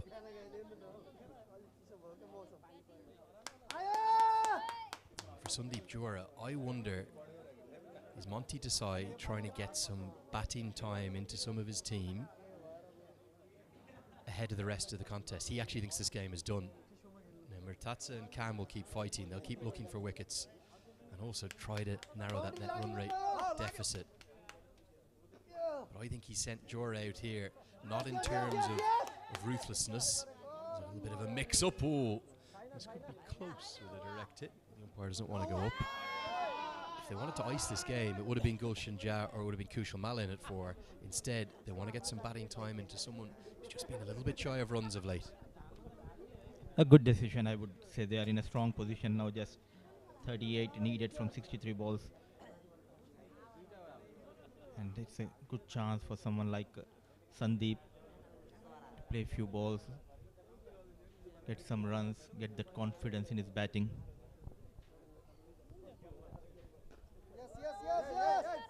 Into the back foot, forcing the batter. On the back foot is Yasim Murtaza. The terrific start provided by Kushal and Asif, making sure Nepal in a strong position. There is Monty Desai in the back right, and Kushal Malla has the pads on. Kushal Malla was ready to go in his normal position. I'll be honest, I'm a little torn over the decision. I actually think you want a ruthlessness. They're all over their opposition here. A left arm spinner bowling to Malla is the best matchup. It's the dream matchup. It's why he bats number 4. Comes in these overs, sort of 6 to 12. Monty Desai is maybe looking at it in a more holistic manner. He's saying, no, it's more important I get a little bit of time in the middle in for Sandeep Johra, who has just been struck quite nastily. Let's hope he's okay. Oh, that looks like a vulnerable area. End of the 8th, 79 for 2. Let's hope he's okay. That wasn't nice to see. It's a very flat throw. It skidded off the surface. No intent. Looks like it's just hit his wrist. Straight, one bounce. Oh, hitting his wrist. In pain straight away, Sandeep.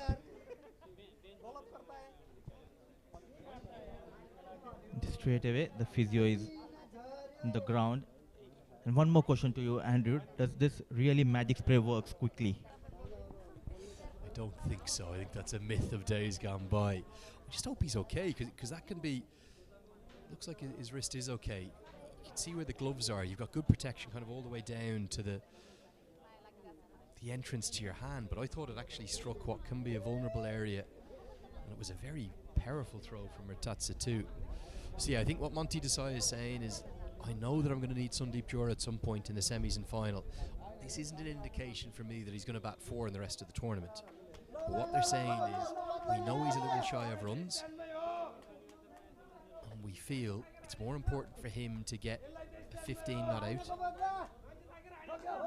than for us to hunt this down and get a massive net run rate boost, because our net run rate probably isn't going to matter. They should be okay for the semi-finals, and if they win this game, they beat Saudi Arabia in their final game, they're top of the table no matter what. Indeed, and I completely agree with this move of Monty, because this is a long tournament and you want your batters to be in touch. You don't want your batter, someone like Sandeep, all of a sudden in semi-final or in a big final, to come and face the first ball of the tournament. I'm a bit torn. I totally get the point of view, and Monty Desai is 10 times the coach I was. We did our level 3 together. I learned a lot from him. But I'm a bit torn, because I just think you want to have that ruthlessness as well. I think you want to have Kushal Malla in at 4, bang, bang, bang, 3 out of the ground, game over. Win with 7 overs to spare. Make a big statement. Make Oman and UAE, who you might play in the semi-final, make them look at the scorecard and go, oh my God. Desai is saying, I don't mind if Johra gets 10 off 20. If it's not out, it's more important for him to spend time in the middle. Two very different views. I think Nepal fans will back Monty Desai's opinion on this one. Flick of the wrist, and an interesting conversation between me and Andrew regarding this move promoting Sandeep, or else being a father figure in this side, Monty, Sandeep might requested Monty, sir, please let me go to the top of the order. Let me enjoy the outing out there in the middle. He could well have said, look, I feel like I need some time in the middle. I know that it could be really critically needed. This could be close. Ihsan Khan is convinced. Is Jora going to be the victim of a run out? It was again that aggressive running style that Nepal are renowned for. I think Powdell felt he was going to the danger end. Jora may have just been a little lax in turning. Is this the third wicket? We have witnessed in the first innings now a good throw coming in. Is he short of his crease? The bails came and the ball is in his hand. We need it from the other angle. Well, I'll tell you, this is not an easy one. The reason why, I think they need the direct hit for this run out to be affected. Because if not, has Ihsan Khan knocked the bails off without the ball in his hand? I don't think he had the ball in his hand at any point. Powdell, for me, is certain that he's running to the danger end here. Jora, it was just that one hesitation there, wasn't it? But a great piece of fielding because the throw went to the non-striker's end. I think it's a direct hit. Let's get a look. Jora's definitely short of the ground when the bails go up in the air. The question is, what has made the bails go in the air? Oh, it's a tricky one, isn't it? You can probably see both cases. The question is, does Ihsan Khan ever have control of the ball? Or is it the ball that's knocked the bails off? I'll tell you, Mudassir, I'm glad I'm sitting here. I'm not in the third umpire's hot seat. From this view, clearly, both the hands coming in between the ball and the stumps. It will be a tough for the TV umpire. Still waiting for that confirmation. I've already got those two openers back in the hut. Yeah, and credit to Naresh D'Souza, the TV umpire. He's asking for as many angles as possible. This is going to be the key one. See, my problem here is, does he ever have control of the ball? And can you be certain as the umpire that the stumps are the thing that is knocking the bails off rather than the hands of Ihsan Khan? Ironically, I think if Khan left this alone, I think it would have been out. Not out is going to be the decision, and I can understand why Naresh D'Souza's gone that way. Ihsan Khan is remonstrating with the two umpires. Viswanathan Kalidas is getting asked, why is that not out? Well, Jora, he'll be the most relieved man in Muscat. Look at the pickup and the throw, but mistake has been made by Ihsan Khan. It could have been easily a direct hit. Not able to grab the ball, survives Sandeep Jora.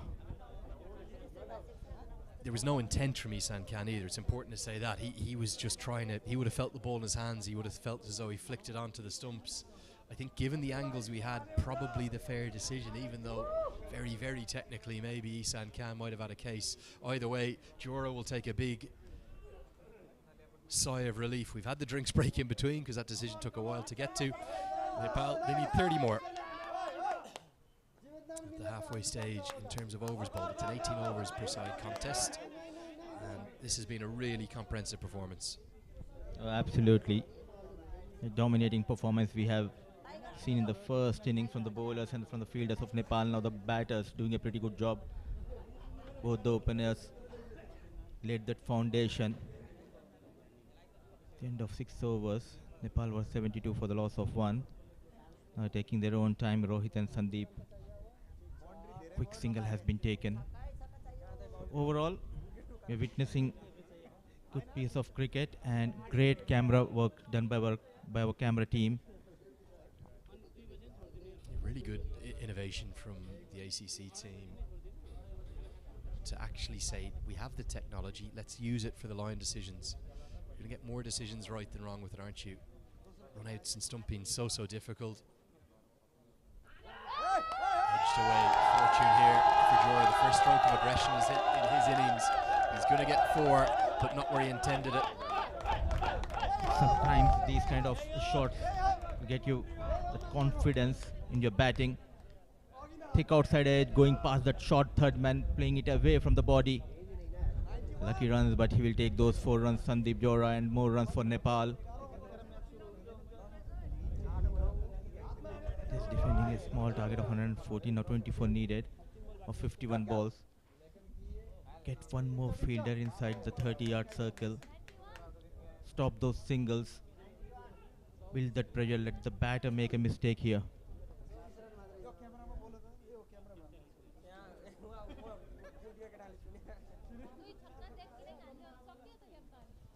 One of the big question marks for Nepal's performance thus far, and additionally over the last 6 weeks or so, has been the opening batters in terms of the power play, the first 6, how they've been going, and also their play against spin. I think in some ways they've answered that first question today. I love the intent from Sheikh and Bertel at the top. The difficulties against high quality spin though, less convincing in the answer. These two going at less than run a ball. Murtaza and Khan are on top of them, even if the game is going to go Nepal's way. It's 92 for 2.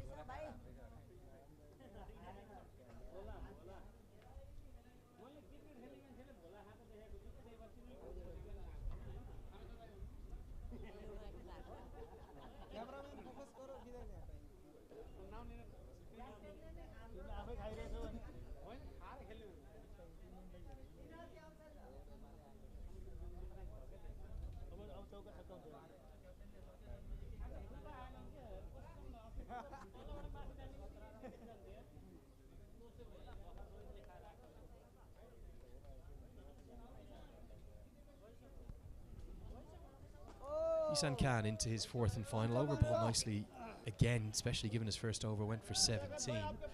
Do you have an answer to those sort of somewhat surprising challenges against spin that Nepal seem to be experiencing? The problem has been the middle order, especially in this tournament. Onto the back foot and struck well and finds the boundary here. We're talking about the middle order, a good looking shot, anticipated that back offline delivery quite early. Rohit getting a boundary here. He just picked up that length, didn't he? Isan Khan's giving out to the mid-wicket fielder for being in the wrong spot, but the reality is he's pitched the ball in the wrong place. Much better this time. This game is gone for Hong Kong, but they have to continue to show a little bit of fight, because every ball they can drag this out will just make that net run rate deficit they're going to experience a little less. Still think they're going to need to win their last game, quite possibly by a big margin too. Johra though, he's continuing to battle, isn't he? But that net run rate, it will hurt Hong Kong. They have lost to Saudi Arabia by 55 runs now. Nepal looking good. Yes and no. Fumble from Ayush Shukla, helping both the batters to take that single. But good effort put in by Shukla, stopping some runs for his team. 99 for the loss of 2. Rohit and Sandeep not at all in a hurry now, just 15 needed, 16 in fact. Given the experience, Ehsan Khan going for plenty of runs in his quota of 34 runs leagued by Ehsan Khan, a wicket to his name. 11 overs done, 99 for the loss of 2.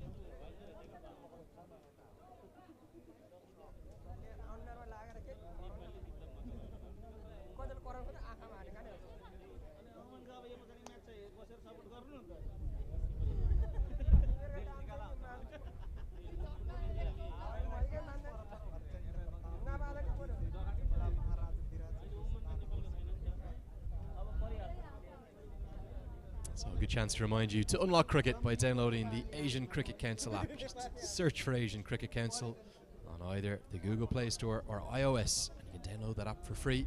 Enjoy the action. Also visit the website asiancricket.org.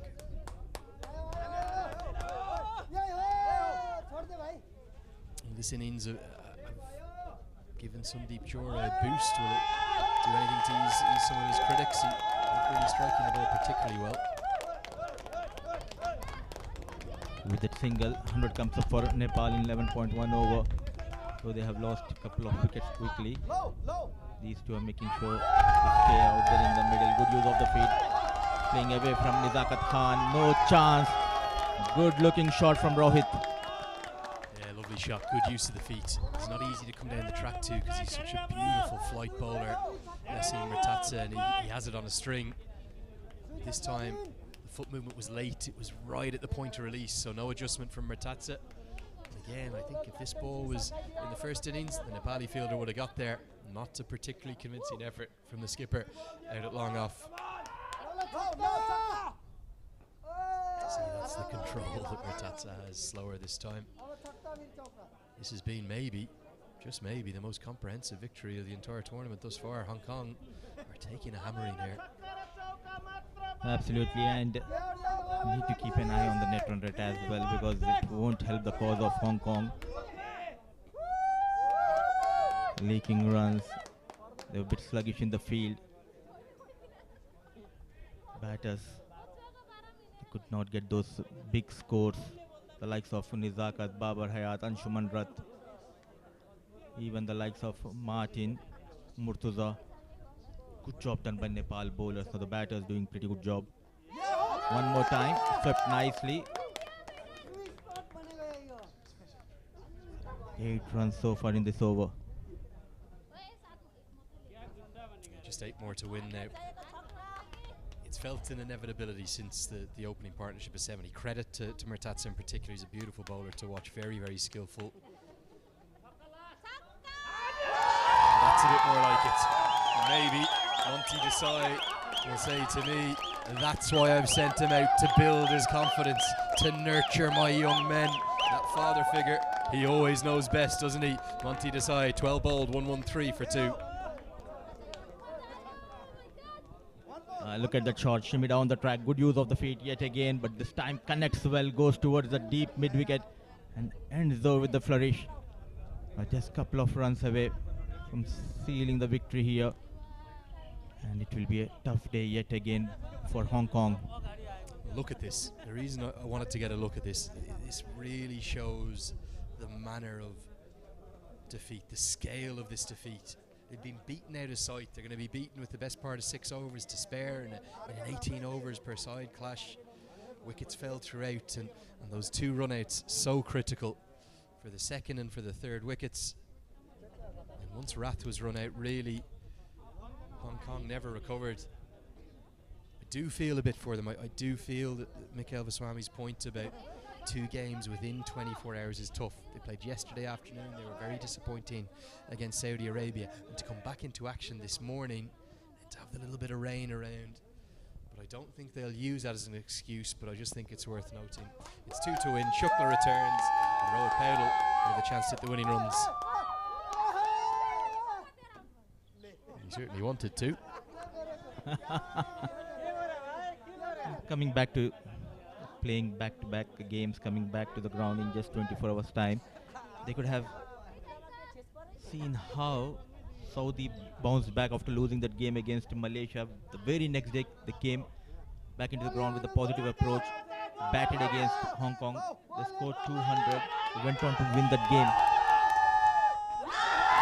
That is going to be that.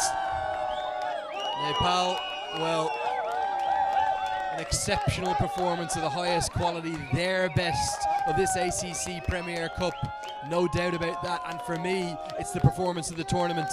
They have made a statement victory over a very fine side. They have hammered Hong Kong into submission. They've outrun them, they've outskilled them, they've outplayed them, and they are soaring into the semi-finals. The reigning champions, all of a sudden, on the charge, looking good and dreaming of a second Asian Cup appearance. This is how he got those 2 points for his team, always in control. They batted well. The bowlers doing a pretty good job. They fielded well. That is why they're one of the dangerous team in this tournament. The defending champions in ACC Men's Premier Cup Season 1. Now winning all their games, maintaining their 100% record in this tournament. Nepal, well led by Rohit Paudel. Yeah, lovely to see the camaraderie. You see it so tightly between so many of the associate nations. They all know each other's struggles. They all know the sacrifices that they all make to chase their dreams, to get to the big stage of events. It's never been more competitive, it's never been better.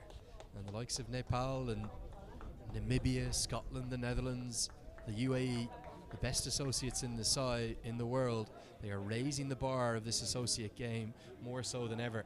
It's better than ever, and it's only improving.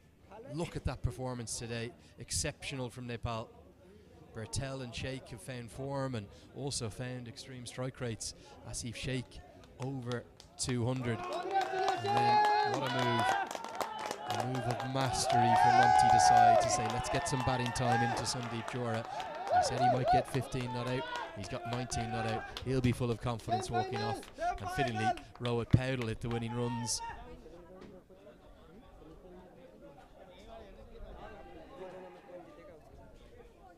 For the bowlers, not a lot to cheer. Everyone tried their best, but gone for plenty of runs. The likes of Ayush Shukla going for 29 in 2.2 overs. Dhananjay was off color today, just bowling an over, 10 runs to his name and a wicket apiece for Ehsan Khan and Yasin Murtuza. But it was a brilliant batting performance we have witnessed in this game. And if you talk about the bowling discipline, they considered just one extra. Monty Desai out to thank the ground staff as he always does, and another trademark.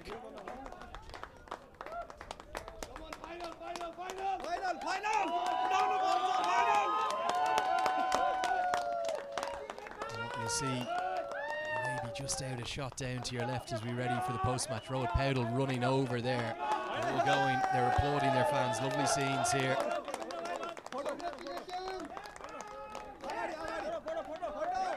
Lovely moments there. As Nepal with their trademark thanks to their fans. They're such a big part of everything they do. Really is the 12th player, the men and women who've come in good numbers again. It's a Monday morning, isn't it? Somehow they've found a way to get here. Very heartening to see. It became a ritual for the players. After every game, they make sure to go and thanks the supporters. And let's see the second inning highlight. They started off brilliantly, taking on Dhananjay. Flick of the wrist, Maxim. Both the openers looking in great touch, and they were in a hurry. 72 runs they got in 6 overs. Some incredible hitting from Asif as well as from Burtal. Really, for the first time in the tournament, I know Asif Sheikh made 50 in his last appearance, but he looked horribly out of touch at points of that innings. Kind of bludgeoned his way into form somewhat. Didn't hit any maximums in the last knock. There were 6 fours today. Very different. 3 4s and 3 6s before he was very well held by Ehsan Khan. And this was the moment of slight controversy. It wouldn't have changed the result by any stretch, but it has done the world of good for Sandeep Johra, hasn't it? Because instead of him being run out for 3, Khan was convinced it was out, but the technology said it wasn't. It looked a bit scratchy, to say the least. Powdell looked pretty good with 25 off 20. But then this shot here, one of the nicest ones of the innings, a lovely steer through covers. And that one there was the one that I was thinking of that will give Sandeep Johra a world of confidence. And then the winning moment, pulled very handsomely, well in front of square, 1 bounce, and Nepal it is. Well, exceptional they've been, and the fans have loved every second. So that'll wrap up our coverage for game number 11 of the tournament. We're past the halfway stage of the group stages. We're right at the halfway stage of the tournament proper. Nepal take a dominant, a comprehensive, a crushing victory by 8 wickets. And the standout performers for me, Lalit Rajbanshi, Asif Sheikh and Avinash Bahara. I'm not sure who's going to be the player of the match. A very difficult decision indeed. Credit to Dipendra Singh Airi in the wickets again. And that's going to wrap it up. Come back in just a few moments' time. We'll have the post-match presentation with Mikhail Vaswamy. Thanks so much for watching. Don't go anywhere too far.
Hello, good afternoon, and welcome to the post-match presentation of the ACC Men's Premier Cup 2024. Before we proceed, we would like to take this opportunity to thank Oman Cricket Association and the Asian Cricket Council for putting across this fabulous event. At the same time, we would also take this opportunity to thank our official streaming partner FanCode, official broadcast partner Nepal Kantipur TV, official partners Dafa News, 1x Bat, Babu 88 Sports, and commercial partner TCM. Well, what a day it's been for Nepal. They've got everything right from the time they won the toss. The bowlers were tidy and disciplined, the fielders were impeccable, and the batters just about showed how to chase down a meagre target as well. With this win, Nepal certainly consolidate their position in the points table, get that 1 foot across the semi-finals as well. For Hong Kong, China, after a brilliant start to the event, they've just about tapered off, unfortunately, and have not been able to find winning ways. They managed only 114 in their essay, and Nepal chased it down with 8 wickets in hand. Just the right time to have a chat with both the captains. Would like to firstly call upon the captain who came second, Nizakat Khan from Hong Kong, China. Nizakat, very difficult, I'm sure, for the kind of start you had to where you've reached right now. Is there a particular point that you would like to take and say, yes, here, this is where we are not doing well? Of course, the game, Saudi game cost us a lot.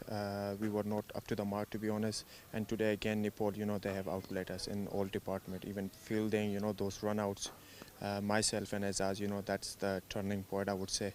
But credit goes to them the way they played today. A little over 12 hours is what you got to come from one game to another. Does that get a little difficult as well? Also, at the same time, what was the discussion you all had yesterday after Saudi's match? Because that was a really heartbreaking loss. Yeah, the discussion was very simple that we have to win next 2 games to go through to the semi-finals. But you never know. We are still in this tournament, and if Qatar can give us a favor and Saudi, but now finger crossed, and we have to make sure that the last game against Malaysia we have to do well. Yes, you don't want to leave it to permutations and combinations. Nevertheless, tough luck. You all tried hard. Really hope that you go forward as well in the tournament. Good luck for the remaining games. Thank you so much. Thank you. Captain of Hong Kong, China, Nizakat Khan. Time to call upon captain who came first in this contest. Well, Rohit, very well done. Congratulations. In the last chat I had with you out here, I said all boxes ticked. I guess a few more boxes have been added and they've been ticked as well. You must be mighty pleased. Yeah, I think today the way we started, especially with the new ball, I think our new bowlers bowled really well in the power play, and then after I think everyone bowled really well, especially Lalli Dai and then Avinash Dai. I think overall as a team, as a bowling unit, we bowled really well, and in the batting I would say we did a good start with the bat and then finished with the 2 middle order batsmen. So I think overall a good performance. Were there any concerns coming into this game early in the day after winning 2 matches? Did you think that there's certain areas we need to work on and today you were happy to see them click? Yeah, absolutely. There were two, three areas were we wanted to correct, especially with the new ball. We bowled really well today, especially we utilized the condition really well. And then after in batting also, we were not starting that great. And today I think the way both the openers batted, I think that was exceptional. So yeah, we want to carry this momentum throughout this tournament. Right, an 8-wicket win certainly will delight you in the dressing room as well. Yeah, surely. Congratulations, very well done. Thank you. Right, Rohit Paudel, the captain of Nepal. Time to talk about the man of the match, but before that, we'd like to call upon a guest who will be giving away the medallion. Mr. Hamimullah Talwar, the match referee for this game, will give away the player of the match medallion. Quite a few performers. You had Rajbanshi with 2 for 14, Airi with 2 for 6, Asif Sheikh 40 of 18, but a certain gentleman who went out there and grabbed the opportunity and made it count. Abhinash Bora, 3 for 29 in 4 overs. He walks away with the player of the match honours. You can come by, Abhinash. Very well done. In the middle overs, accounted for 3 wickets and really broke the back of Hong Kong China's batting as well. It's been a complete performance here by Nepal. Abhinash, well done. Congratulations. Each time the captain gives you the ball, you do something magical. Thank you so much. क्याप्टनले चाहिँ मलाई अब भनौँ न plan अनुसार कि यो बल फाल्नु भनेर भनेको थियो अनि त्यसपछि चाहिँ अब मैले आफ्नो भनौँ न बेस्ट बल नै ट्राई गरेको अनि त्यो राम्रो नि भयो भनौँ. Captain gave him the plan and he executed that, especially and what he wanted to execute, he executed today, and he's very happy with that performance. Does your captain allow you to set your field, or the captain decides where to set the field? Like field चाहिँ मैले set गर्छु. He sets the field. Right. What is the role given to you in the side as a bowler? A containing bowler or an attacking bowler? अब situation कस्तो छ त्यति बेला attacking छ भने अब विकेटको लागि जान्छु न त चाहिँ डिफेन्सको लागि चाहिँ अब रन सेभ गर्छु. More often it depends upon the situation, especially he bowls in the death over, so he wants to minimize the runs. So yeah, he is more often defensive. Well, congratulations, you're almost through to the semis as well. You'll be delighted. You've done Pool A exceptionally well. All the very best for the remaining games. Thank you so much. Right, player of the match in this contest, Abhinash Bora, 3 for 29. There's so much more to look forward to. We have another match lined up on this very turf. Oman taking on UAE. That's a top of the table draw. You don't want to miss it. Stay tuned for that. We'll be back with that match in a short while from now.